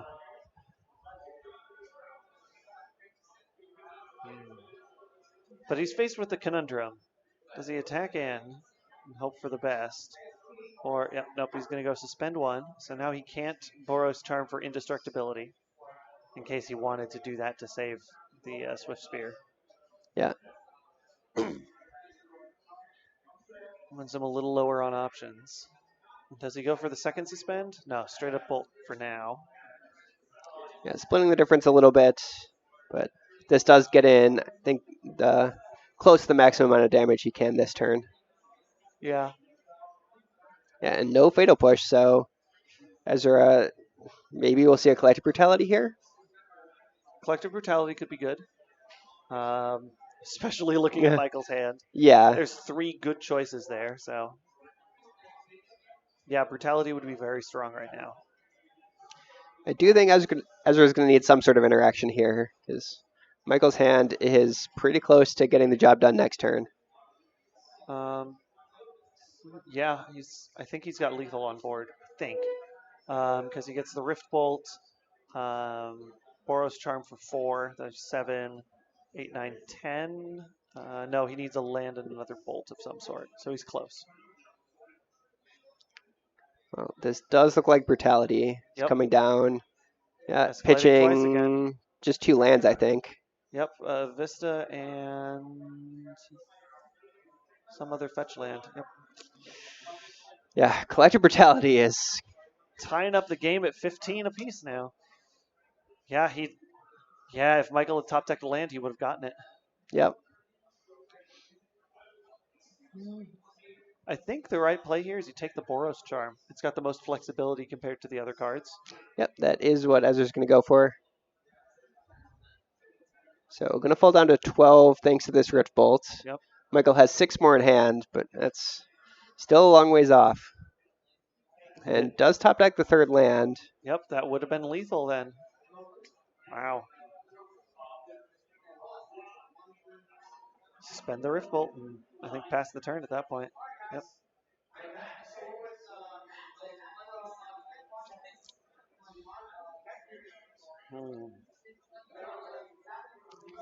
And the parade of astrolabes begins. First astrolabe is down.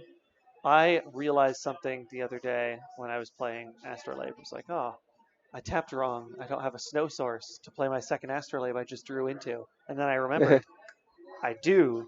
It's my other astrolabe I just played. Yeah. Because it also filters you into snow mana.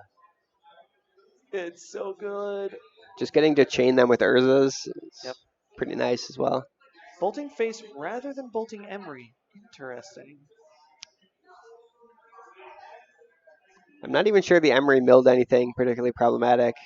Yeah. What's that top card? That is the goose. goose. That's the goose, yeah. Yeah. Okay.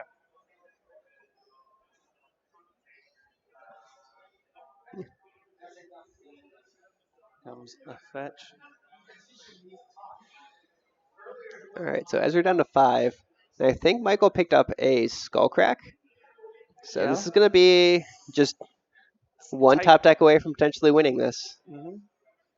Ezra has time to find another Brutality, Oko. I guess Oko plus Mana Source to actually crack the food would be pretty nice. Yeah. Yeah, we'll have to see. Could get a Bauble would turn on the Opal and allow him to do things with that. He could top deck a land into Urza. Right. Yeah, but this is why Burn is such a good deck, is that unless you're putting pressure on it, it will just eventually top deck what it needs to finish the game off, even through a fully escalated Collective Brutality. Yeah. Turns out when a majority of the spells in your deck deal 3 damage to your opponent, you really only need about 7 of them to win.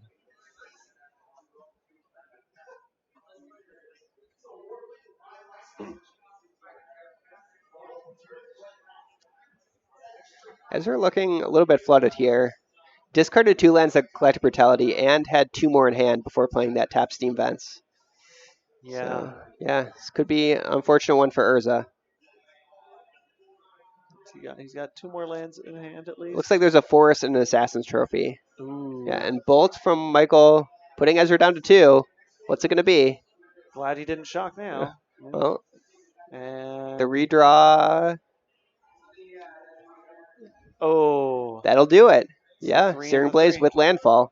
Unless, wait 1 sec. He's got the Assassin's Trophy. Well, he can't Assassin's Trophy his own thing. He can't, and also Searing Blaze targets a player, so even if he could kill his own Emery, would still deal the 3 damage. It does target the player too, that's right. Yeah. And there it is, Michael taking game 3 there. Wow. Yeah, Burn, top decking lethal, but probably having a decent amount of time to do it. Yep.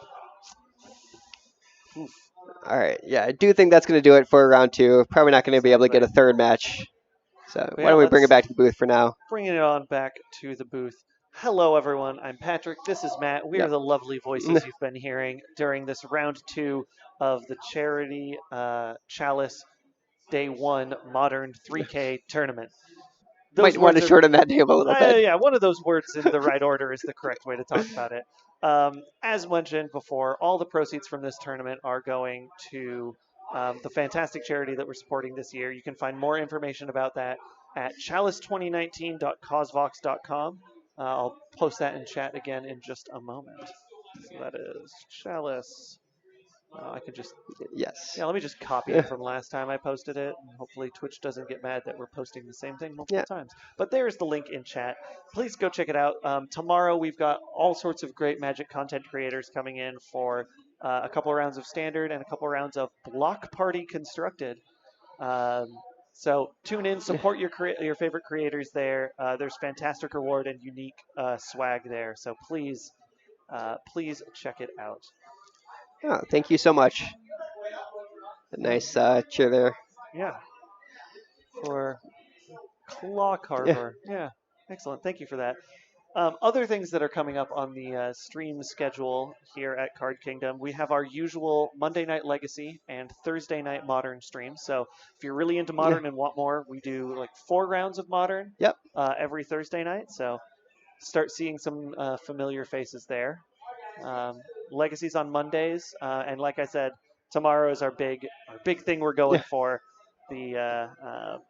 the celebrity portion of Yes. the Chalice tournament. Invitational with 16 fantastic names. You can see it all in the website. I certainly can't remember everyone off the top of my head, but I know. I um, think. So we've definitely got the professor from Tolarian yep. Community College. Newly shaven will be there, in case you haven't seen. We've got Graham Stark from Loading Ready Run is coming down. Card Kingdom's own Chris Van Meter, Yep. the designer of all of Card Kingdom's battle decks, will be there. I've got a sneak peek at his deck he's playing tomorrow in Block Constructed, and it's real sweet. No, we got a couple big name pro players with both Brad Nelson and Brian Bonduran recently moving out to Seattle and swinging by for the Chalice. We do have Jerry Thompson in the room for this modern 3K, but I don't believe he is one of the people competing tomorrow. I'm not sure. I'm pulling up the website right Yeah, now. but if you do want more info on that, as always, head over to the website and find out. There should be, I think there's more information in the description right now. I'm not 100% sure, Yes. though. But there is more information at chalice2019.causevox.com. As well as info on the donation process there. I think at this point you are too late for donations actually giving a benefit to your favorite celebrities for tomorrow. Yes. They've already locked in their decks for that. But there are rewards still available Yes. for donating at certain amounts. We have, I think this is somewhat recently, hit the goal of fundraising. The goal was $40,000, and we just passed that at $40,396 as I pull it up on my phone right now. So that's a fantastic job, but we want to see how much more we can get. This is all going to a fantastic cause. Yeah, absolutely. Huge thanks to the entire Magic community for that. SeriousFun Children Network. That Children's Network. That's the name of the charity. They help kids who are in hospitals or otherwise have major illnesses. Go be a kid. Support them with games, summer camps. Let them feel like a kid for a while. Yes. Yeah, it's very important. So who are our participants? The full list. We have the professor from Tolarian Community College. The professor from Tolarian Community College, Dana Fisher, noted youngest ever top eighter in a GP, I believe. Famous cosplayer Ashlyn Rose, Graham Stark from Loading Ready Run, as mentioned before. We've got April King, Cube April, if you follow on Twitter. Tappy Toe Claus, who I don't actually recognize and feel bad about now. It looks like we've got probably, I'm betting it's both Megan and Maria. Both Megan and Maria from Good Luck High Five, or they'll be like swapping out. I don't know. What I'm not sure how that's going to work. How that'll work with both of them. Like we mentioned, Chris Van Meter, Melissa DeTora from Ah, Wizards of the Coast staff and former Pro Tour fame. As we mentioned, Brad Nelson, Brian Bronduin. Yeah, lots of great people here who are participating and supporting yeah. great causes. And I like that it's a wide variety of play styles, backgrounds there. So when you look at a format like Block Party that just brings a lot of creativity, Mm-hmm. I think, I mean, I haven't gotten a chance to look at all the deck lists yet, but I have to assume we will see a lot of diversity, a lot of really interesting stuff tomorrow. Yeah, it's all going to be a huge amount of fun. So tune in tomorrow on Twitch. If you want a reminder for when that is, you can hit the little follow button somewhere over there, or if Yeah. you're on a phone, it's somewhere around here. Yeah, give us a follow, and we'll hope to see you then. Believe the action kicks off at 10 a.m. tomorrow Pacific Yes, time. 10 a.m. Pacific with I believe 4 rounds of standard. I think that it was 3 or 4 rounds of standard. I can't remember Yeah, the that sounds right. specific It's details. four of one of them and three of the other Yeah. one. So I think it's 4 rounds of standard, 3 rounds of block party, all sorts of surprises, probably some giveaways and other special appearances throughout the day. So Yep. please check that out. We do have a little bit of time left in round 2. We're not going to be able to get another match on, it looks like. Yes. But as soon as we do have round 3 pairings, we'll jump right into that. Exactly. And as always, if anyone in chat has cool modern decks that they want to try to get on camera today, let us know. Yeah. We got a huge pile of deck lists here, so should have our options for selecting. Mostly whatever you want. Nice healthy stack here. I will say there are some things that no one in the room is playing today. No Gristle brands, No Grisham brand.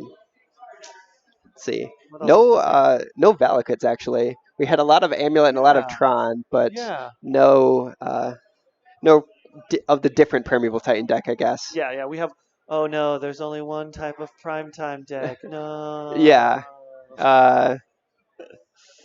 I do know our Simic Eldrazi player, I think, went a quick 0-2 and might not be sticking around for too much longer. Oof.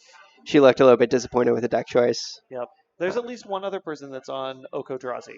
So there's at Yes. least 2 out there. Let's see, I guess I can look at the round 2 pairings, Yeah. get a sense of what's doing well in the room.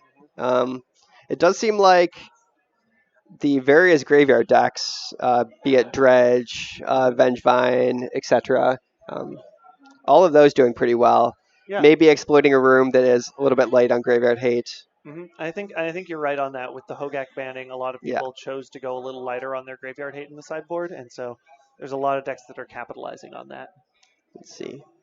What is Matthew Anders playing? I know he is one of our Celebrity tomorrow playing. This looks like the 4-color, not Snow Healy, just Snow Control. Oh yeah, who's on Snow Healy? I want to see if we can get them Oh on yes, next round. I'll try to find that. Yeah, that one's. There it is. Snow Healy is. I can't quite read the player's name, but Yeah, it's let me see. ends in a D, or last name starts in a D. Andang, yes. Yeah, that'd be them. Yeah, let's see. Yeah, well, I want to see Snow Healy Cat combo, so that's my vote for next round. Yeah, exciting and modern. Oh, and here we go. What do we got? Oh no, they're one.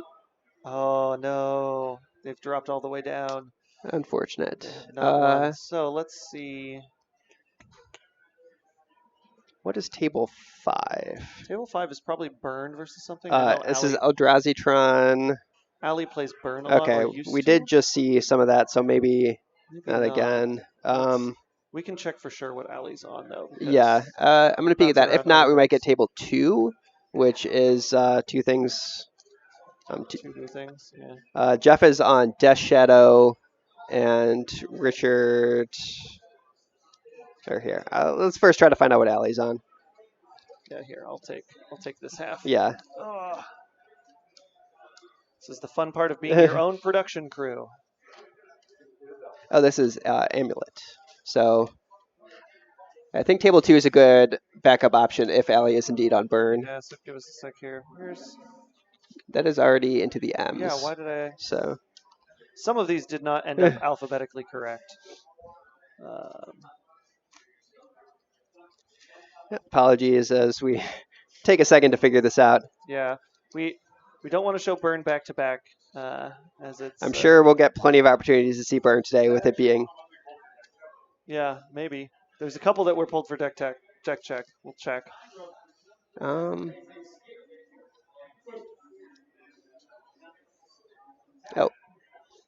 Was it right on top there? no, sorry. I thought I saw something. Here, yeah, there we go. Oh, there we go. Yep. I just went Oh, past it. this is our Gift Storm player. Yes, let's do that then. Okay. Table 5. Yep. Table 5. Yeah, we found it. It Yeah. wasn't here. Yeah. All right. So We'll this is going to be back a little bit different. We will see, I believe, our lone Eldrazi player in the room, as well as our lone Gift Storm player in the room. Both of them sitting at 2-0, off to a great start. And as soon as the players are ready to go, we will head down to the match as I work on reorganizing our pile of deck lists here. Yeah, this is going to be a fantastic match. I'm very excited about this.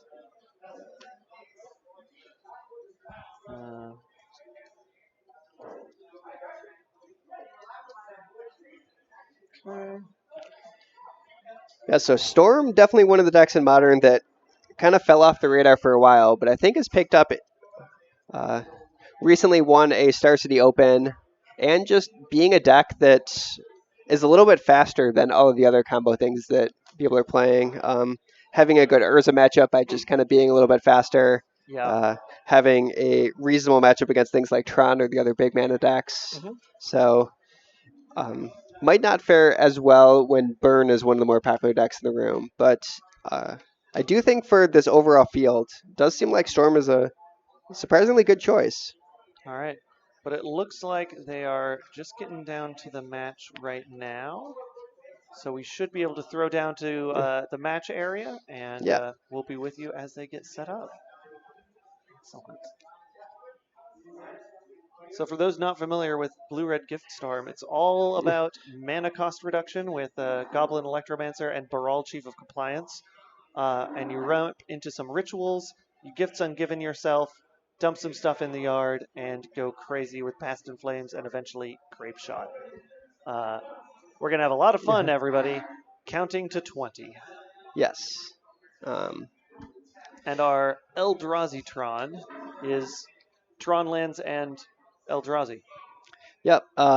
This being kind of the one good Chalice of the Void deck in Modern, where you're playing the full 4 copies of Chalice main deck, as well as taking advantage of Karn the Great Creator.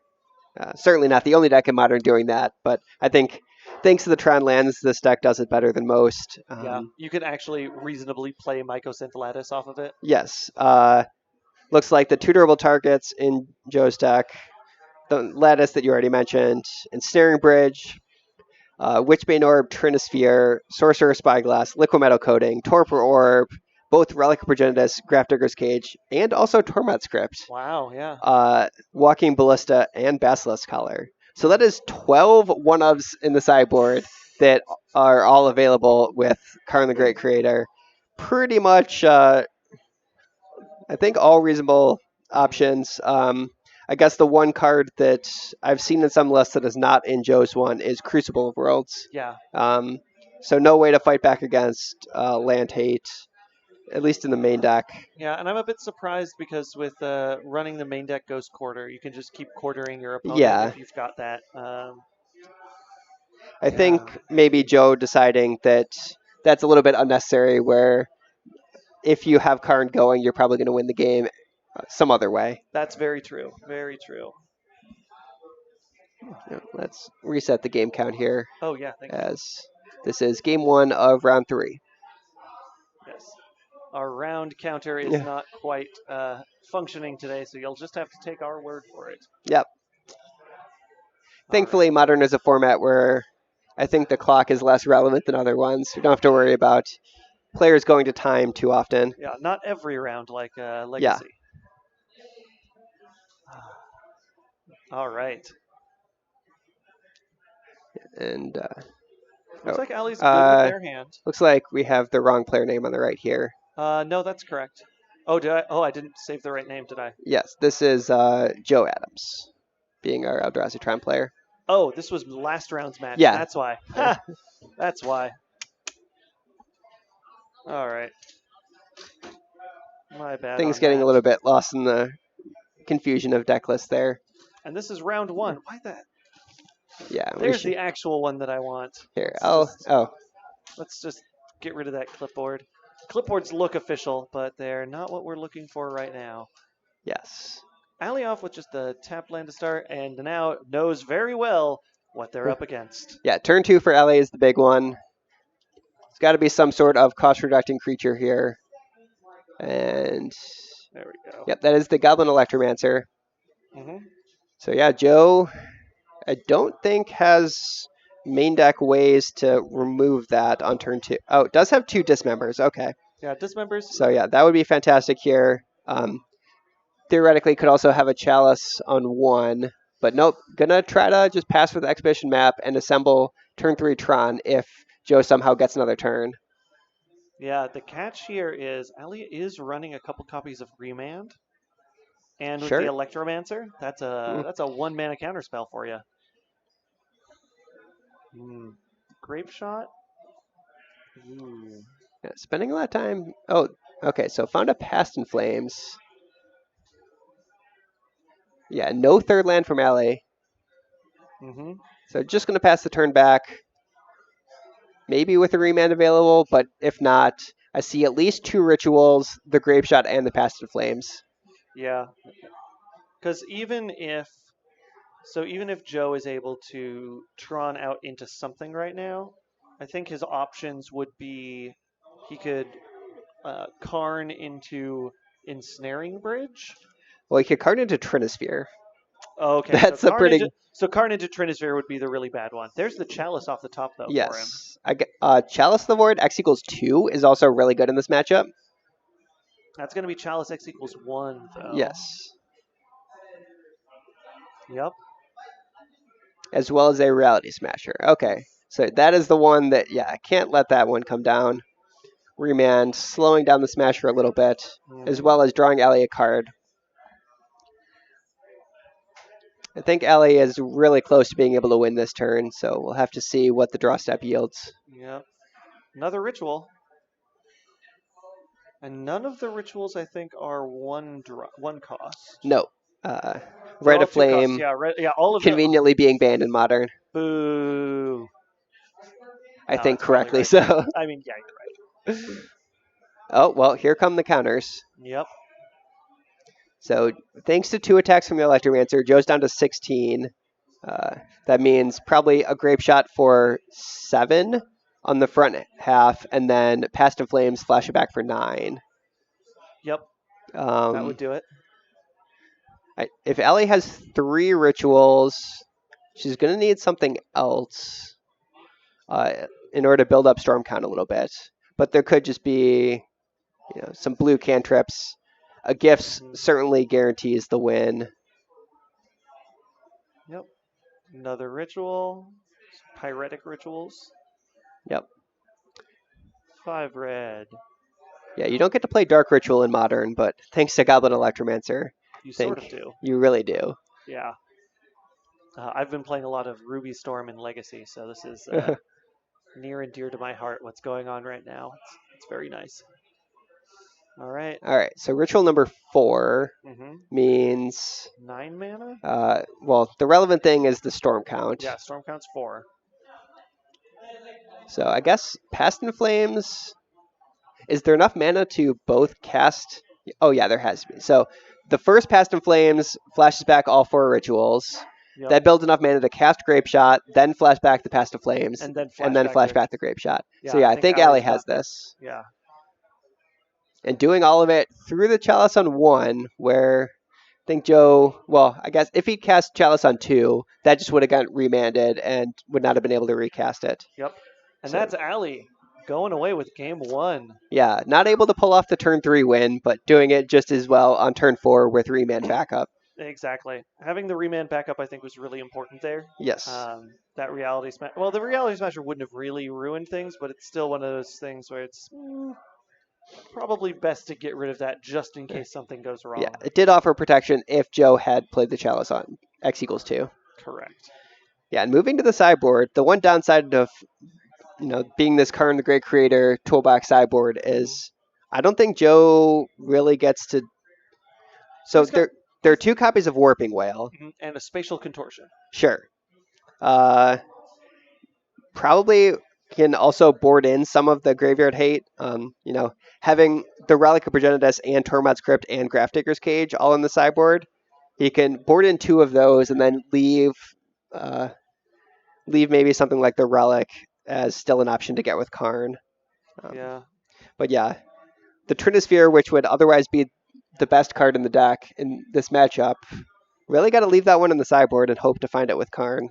Yeah, you've got better odds that way. Yep.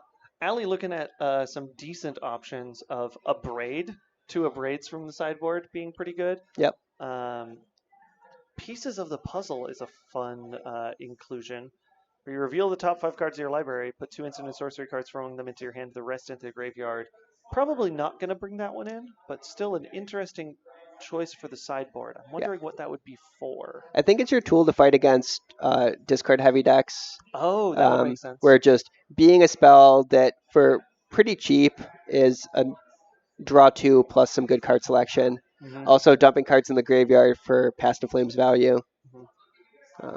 Other things here, Echoing Truth, probably not.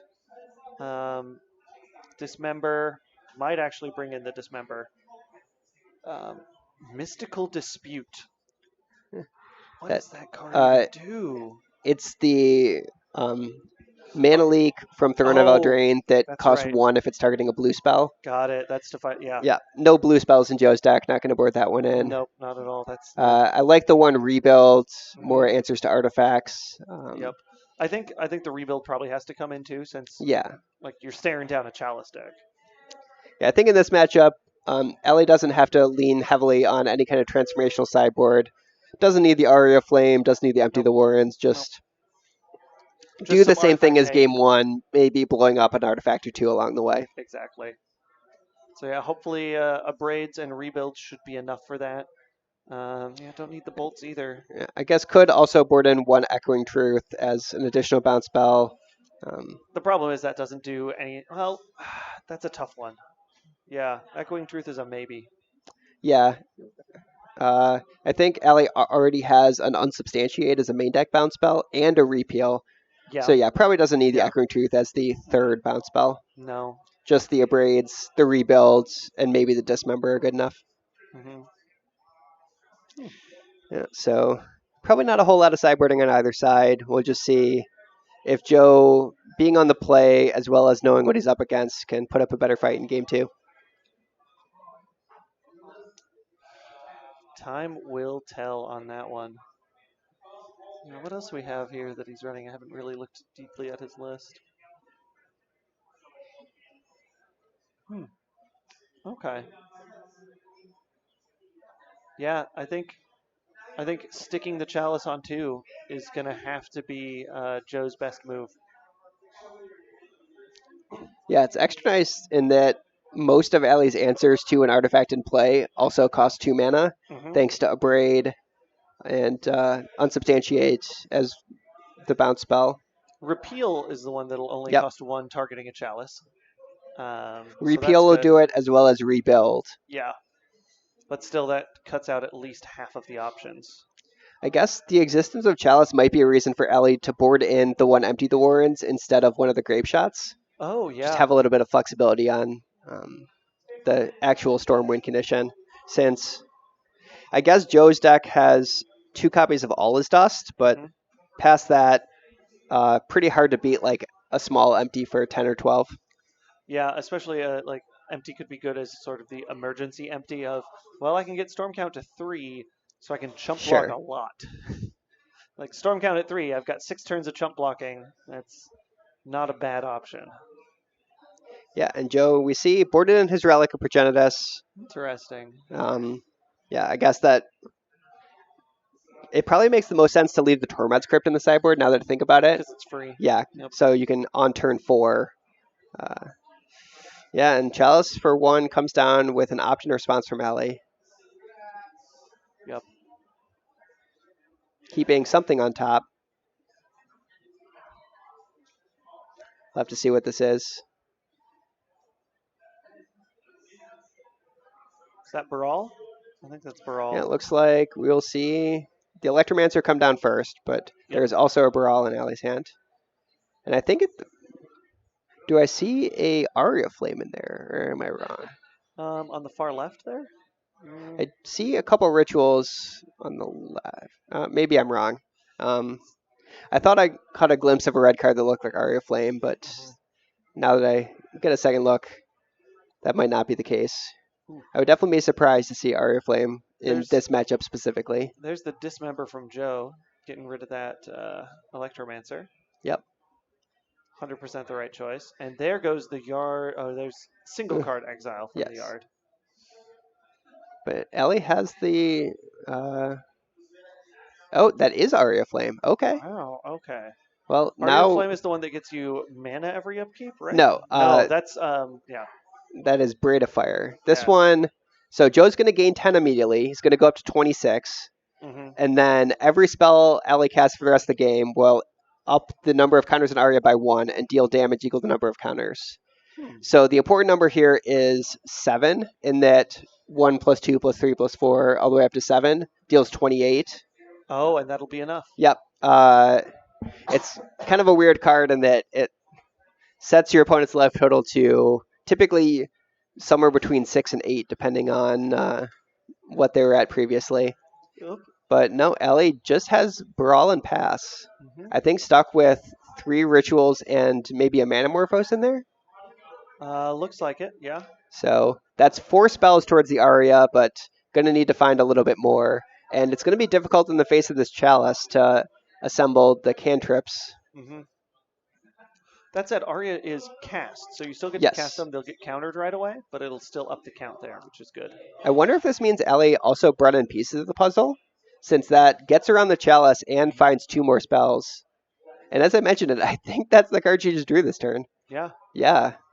So wow, I guess a little bit unexpected for me, but going the full transformational route, boarding into Aria and pieces of the puzzle, making this Relic of Regendas look pretty bad, as well as making this Chalice of the Void look pretty bad. So this is pretty smart sideboard decision from Allie. Yeah, I've known Allie for a while, and real smart at knowing the lines of every deck they play. Yes. Yeah. All right, so leading off with Poetic Ritual. Now I think we'll see the pieces of the puzzle. Yep.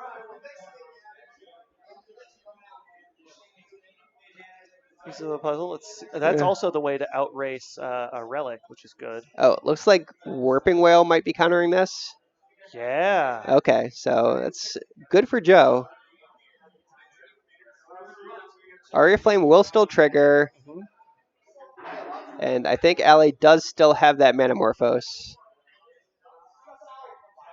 Oh, responding by just ramping a bit more mana. I think this is responding by using the ritual to spend red mana on the Manamorphose and hopefully draw into a counterspell. If Ellie finds a remand, that would definitely win the game on the spot. Pretty much. Yeah, Manamorphose. Let's see what it's going to be. Drum roll, please.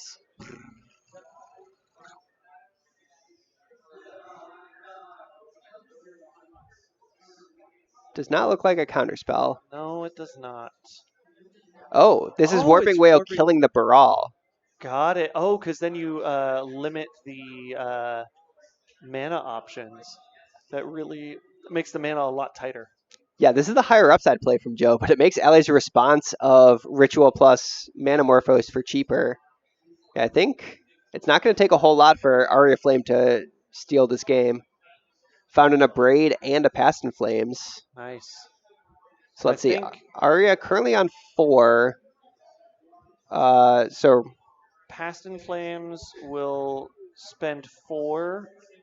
We'll spend that. Oh no, I think if Ellie has 1 more ritual, that does it. Yep. And yep, yeah, there it is. So yeah, Ritual now can cast Past in Flames, and then immediately flash back to Rituals to finish things off with the Aria Flame. Oh, but the Relic is still in play. Never mind. Past in Flames does not guarantee the win. Correct. Uh, That's why the Abrade to blow up the Relic. which is going to get popped in response, but then Ellie just cast a no value Past in Flames to deal 7 damage. Yep, I think this is going to do it. Yeah, just cast Past in Flames, trigger Aria Flame for 7, and Wow. Ellie takes down the match, moving to 3-0. Nice. Allie just mopping this up. Yeah, Storm off to a pretty good start here. We'll see if it's good enough to, I mean, maybe just one win away from drawing into the top 8. Probably. Because 3-0, and there's going to be at least, we've got 7 people who are out of this round that'll be undefeated. Yeah. So we need 3 more rounds.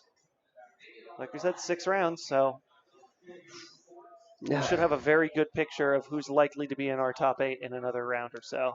Yeah. Well, once again, with that being a pretty fast match, I will step out, try to grab a backup. Yeah, that sounds good. I'll bring it on back to the booth for a brief moment, and we can talk about some other stuff. So hello, my name is Patrick. The other voice that you were hearing but are not hearing now is Matt. He's my co-caster. He's out finding us a backup match. We are here for the Modern Chalice 3K charity tournament. Fantastic thing. This is just day 1 of the Chalice. Day 2 is coming tomorrow with all sorts of invited Magic celebrities who will be playing a couple of rounds of Standard, I think about 4 rounds of Standard and 3 rounds of Block Constructed. All of this is going to support the SeriousFun Children's Network, which is a charity that raises money to help kids who are sick and in hospitals feel like kids again. So if you feel encouraged to give, please visit chalice2019.causevox.com. The link is in chat. There it is again. Check out there. You can support your favorite Magic creators directly, and there's fantastically wonderful rewards and this is sweet the wrong one. swag. This This is the correct round. I do have a backup match. It is going to be, let's see. This is. Oh, yeah, there we go. Table 9 is Table 9. Justin Salazar and Damon Alexander. Excellent. These players being currently 1-1, but I know Justin is playing some sort of blue-white control. Excellent. And we can find Damon's deck list. Get that. Oh, this is another Wurza deck. Yeah. Yeah, this looks pretty similar to the previous one. Yeah, we got Goose, Oko, main deck. 3 main deck Cryptic Command in Damon's deck. This is like, this is Urza control pretty much. And it looks like Justin is on blue-white control. Yep. There we go. All right, let me get those typed in. And in the meantime, please do check out chalice2019.causevox.com. It's why we're here today, and it's why all these players are here to play some great modern Magic and raise money for a good cause. Absolutely. All right. Yeah, I know Damon won game 1. These players moving into game 2. Yeah, and now that I take a look at the deck list, this kind of seems like a nightmare for blue-white. Mm-hmm. Damon playing the Urza combo deck with 4 Oko as a really powerful must-answer threat. Yep. His own Cryptic Commands to fight back, as well as, having Mox Opal and the ability to just get ahead on mana to win counter wars. Ooh, also, to add to the counterspell suite, has 2 main deck Metallic Rebukes. Mm-hmm. So yeah, really doing a good job of fighting back against other blue decks. But yeah, we will see how things look post-board. I imagine Justin gets to cut some of his not great removal spells and bring in both targeted artifact hate, maybe some Stony Silence action, as well as just better counter spells. See, only 1 Dovin's Veto in Justin's list, but yeah. Also, the Stony Silence, Mystical Dispute, and can get somewhat aggressive, bring in the Monastery Mentors. Yeah. Excellent. Well, let's throw it back down to the match area and see how we're setting up. Yep. All right. Did I guess right? Uh, I think I did. I see a Monastery Mentor over on the yes, left. though Joe is not playing Eldrazi Tron. Oh, I dang think it. I this forgot to didn't hit save. save on that. Yep, there we go. There we go. He's playing Untitled Goose combo. Let's reset the wins. You said it was Joe that took game 1? Yes. Excellent. All right. Well, this is our backup match going into game 2 of round 3 of the Chalice 3K tournament today. Once again, if you are wondering what the Chalice is, please check out chalice2019.causevox.com. It is a great fundraiser for a great cause. Yep. And we've got more Magic action coming to you tomorrow in the form of 3 or 4 rounds of Standard with some Magic celebrities, followed by Block Party Constructed. Super fun formats, super fun people to watch, all sorts of special guests and surprises. Please do tune in. It'll be at least as exciting as this. Oh, for sure more. Mm-hmm. Tomorrow is pretty much guaranteed to have something for everyone. Exactly. A whole bunch of sets from all throughout Magic's history. I'm just waiting for one of the years that since the Chalice happens every year, and they do the Block Party Constructed almost every year. I'm waiting for the time that we get to see someone build. Wow, I'm totally spacing a big 200 card deck. Oh, Battle of Wits? Yeah, someone's gonna Battle of Wits it. Someone's going to one of these years. Yeah. It may even be me. It probably won't be me. But if you want to see if someone's going to be playing Battle of Wits tomorrow, there is a non-zero possibility someone will. And you'll only find out by tuning in. Possible spoilers. It's not what Chris Van Meter's playing. He's the only one whose deck I've seen. All right. All right. Think we're going to see this game develop pretty slowly with both players not having a whole lot of powerful things to do on the first couple turns. Mm-hmm. Let's just do that. Excellent. Switching for the breeding pool, setting himself up probably to goose right now. Yes. If Honk, this isn't turn 1 Emery, it's definitely going to be turn 1 Goose. Yep. No Mox Opal to really go crazy. Yeah, that would, oh man, that'd be amazing. Yeah, I think the big reason why we see Gilded Goose as opposed to another 1-mana creature out of this deck is that if you have both Gilded Goose and Mox Opal, that by itself is playing a 4-drop on turn 2. If you really just want to turn 2 Urza. Wow. We're seeing the upkeep path there from Justin. A very slick play. Yep.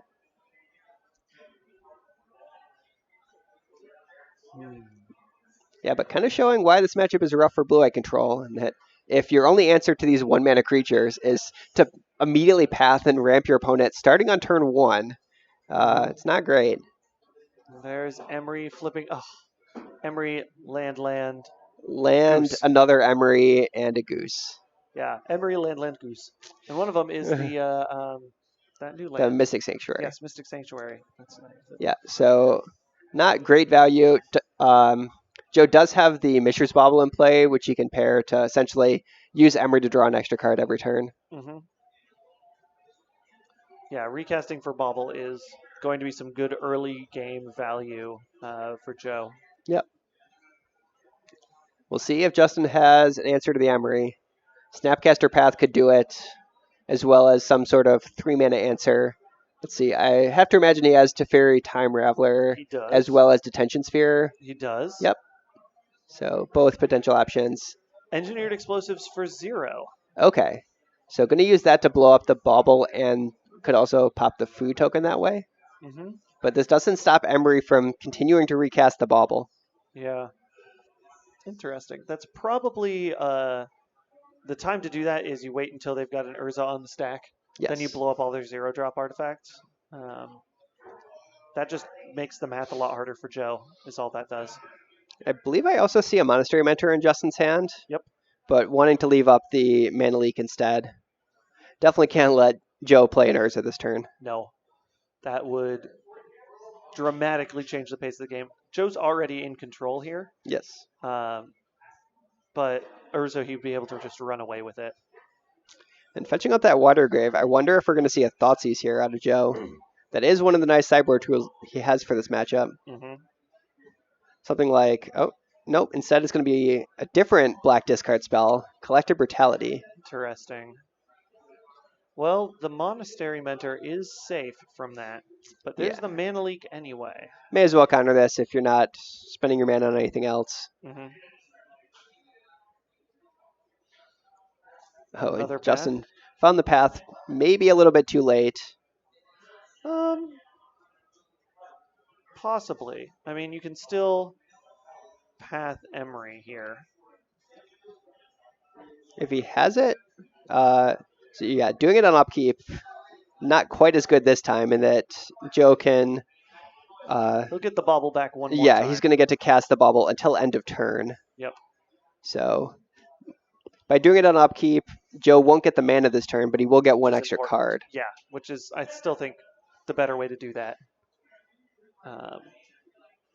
Right now, like normally Wurza decks do not have a problem with mana, but Joe is a little bit tight on artifacts right now. Yes. So keeping him off of lands is the point. Okay. Draw from the bauble, draw for turn. Where are we looking at next? Well, yeah, play the bauble before you forget. Good choice. Mox Opal and Collective Brutality again. Just choosing to discard. The only choice that's available is a Supreme Verdict. And is that a Jace the Mind Sculptor there? It is a very shiny Planeswalker of some sort. Looks like that is either a Jace or a Narset. It's got too many abilities for Narset. Okay, then it must be a Jace. Because those are the only mono blue Planeswalker options in Justin's deck. Okay, chat saying that is a Jace. Okay, good. Yeah, there's so many. Yeah, Mythic Edition. Yeah, it's the Mythic Edition art. We see Oko come down. Hey, there's our first immediately elk. Make an elk. I was going to say this before. Every time we see Oko make an elk, I'm keeping track, and I'm going to donate $1 to the Chalice for that. So there is $1 for one elk.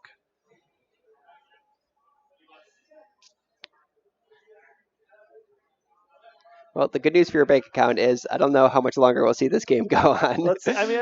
I mean, it's all for a good cause. Of course. Yeah, but I don't mind. I'm predicting. I'm like, what's something I predict that will happen enough times that it makes sense, but not too many times that I'm going to run into trouble. Yeah. And I was like, okay, number of Elkos. I think it could very easily happen 4 or 5 more times this game. Oh yeah, we'll see. So there's 2 elks. Yep. Gonna start the count on my phone here. Man.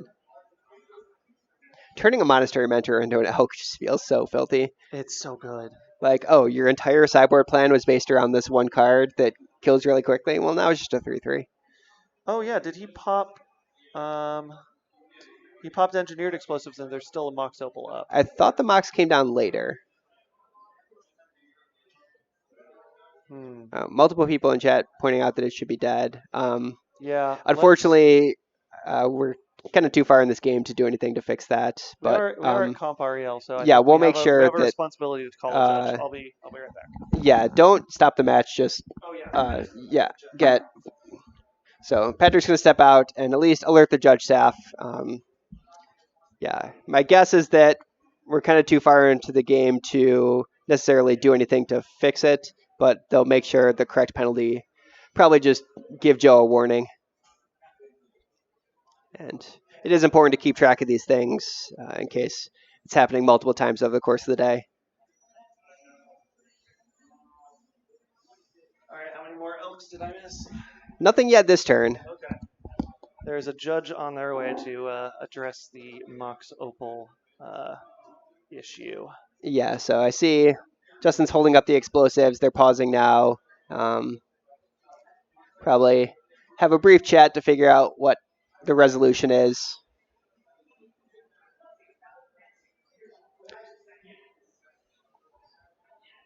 Okay. I think the players might be themselves figuring out exactly The the order of turn things sequence happening. to Yeah. know whether or not that Mox Opal was in play when the Explicits was popped. Yeah, because it's definitely something I missed. Yes.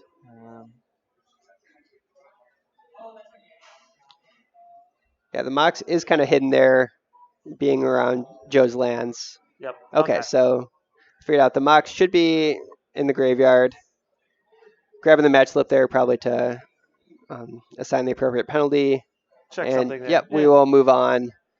No huge loss either way. Hasn't changed much. I don't think he's used it for mana sense. All it does is make the construct slightly smaller. Yes. Yeah. And we still see Justin that now with the Supreme Verdict in hand. If he finds another white source that helps to get him out of this a little bit, still would need to find an answer to the Oko. Correct. What do we got going on now? More food. Okay. Interesting that Joe's choosing to make more food rather than turn the existing food into an elk. I think his goal is just to make the construct larger. True. Also, more artifacts to tap for mana with Urza. Yep. Probably just going to start seeing Urza activations. But why not throw another Emery into there? Yeah, why not? Oh, man. Now that Supreme Verdict is going to look real good. Double Cryptic Command, though, milled off of Emery. Yeah. Not what you want to see. These Emery mills have been pretty poor for Joe. But I think Oko is just doing enough that doesn't really matter. And here comes our first Urza's Desire of the Mind. Ooh, I just saw Justin also has a Force of Negation. So if there's anything especially problematic here, it can be dealt with. It's a land. Nope, just a Flooded Strand. Land for turn? I think now pausing to figure out if a land has already been played, and honestly, I don't know myself. Yep. Think that's going to stay exiled. Oh, because the Mystic Sanctuary is just in Joe's hand. Yep. So gets to get a Cryptic Command back with that. And yeah, if this isn't immediately a white source, I think this game is over. Still have an opt. All right. The Celestial Colonnade comes down a little bit too late. I think, though, Justin can chump block this turn and still be okay. He can, well, but he can, but there's a Cryptic Command. Yeah, at that point, just Oko is going to be enough to finish things off. Yep. We're taking up to 10. Yeah. I don't even remember what his other modes are. -5 lets you trade an artifact for a 3 power thing. If you wanted to, could have basically used that to clear the Monastery Elk out of the way. Monastery Elk. All right. Well, here we're going to see another Urza activation. Yep. Let's see what's coming out. Conveniently leaving out 4 lands for this Cryptic Command. Yep. 4 lands for the Cryptic Command, but still also has an artifact available. True. Get Assassin's Door over the Celestial Colonnade, because why not? Yeah, that's honestly, yeah, that's the right choice, I think. Go grab a Plains. Yeah. Yeah. Now get a little bit of Emery value. Still has that Mishra's Bauble. Yeah, pulling back the Bauble's the right choice here. There's no other artifacts in the yard that are interesting for him. I wonder if this deck, I saw someone running a version of this deck in Legacy that ran Glass Casket to be able to Interesting. Like O-Ring and then have mana. Turns out it was real good. There's a Supreme Verdict. That'll at least try to set Joe back a bit. He can bounce back Emery with the Cryptic Command. Or bounce back Urza. Or probably bouncing back Urza is the right choice here. Um,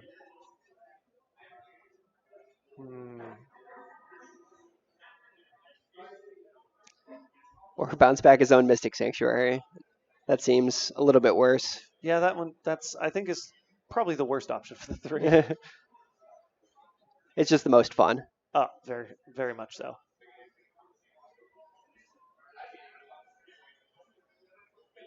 Interesting. Looks like we're seeing some. Okay.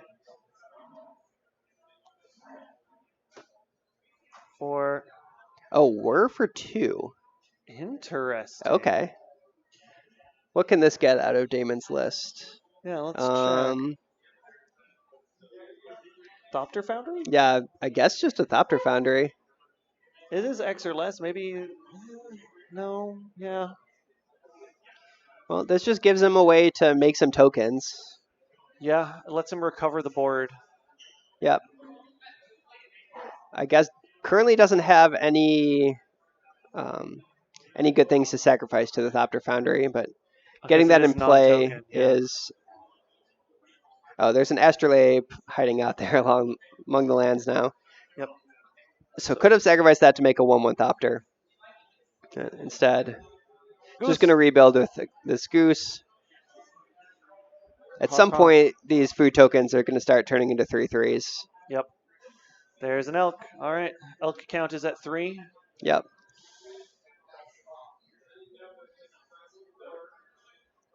Justin is still at a decent life total.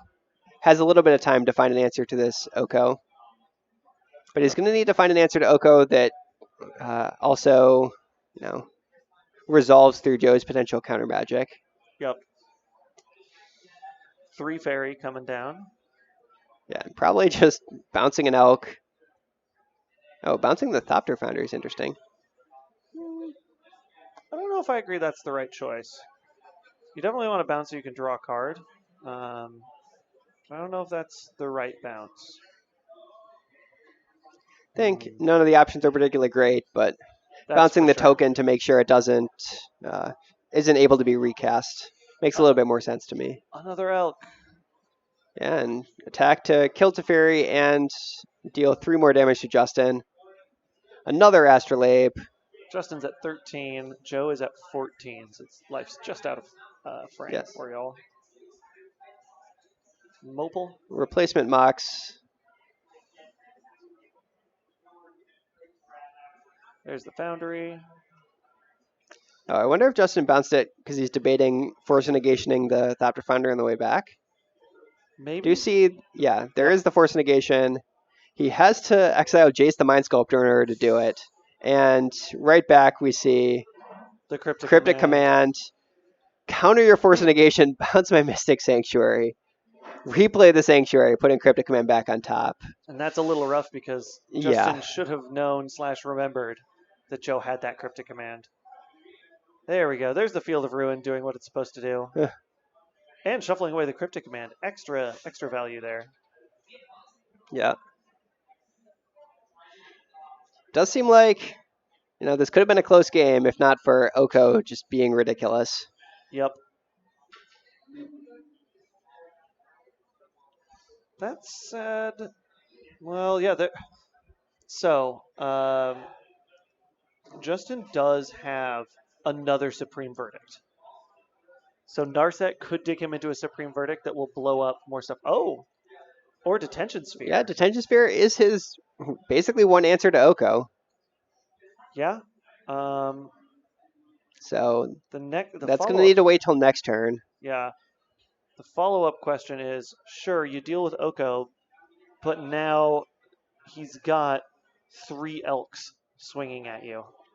True, as well as Thopter Foundry able to make at least turn the Arkham's Astrolabes into Thopters. Yep. Maybe also doing the same with Mox Opal. 5 elks. We've run out of actual elk tokens. Yep. Now grabbing whatever that other token is. That's just a back of a card. Some ad card there, I think. Yes. So many Elkos. Yeah, and Joe going to pass the turn back. Well, Is the Detention Sphere going to do it? I think at this point you have to Detention Sphere the Elks. Oh, he's going to play Monastery Mentor first? Yep. I guess Get the has token the trigger. 6th land in hand. Yep. So yeah, now you can Detention Sphere the Oko and at least have blockers to survive versus the Elks. Yep. Got a couple decent chump blockers there. Ooh. And get back the Supreme Verdict with Mystic Sanctuary. There you go. That's how he gets back into this. That's the line. That's good. Okay, but Cryptic Cryptic Command is going to Command. counter the Detention Sphere, and that's going to do it. Yeah. Yeah, because that's enough. He can let the Mentor token...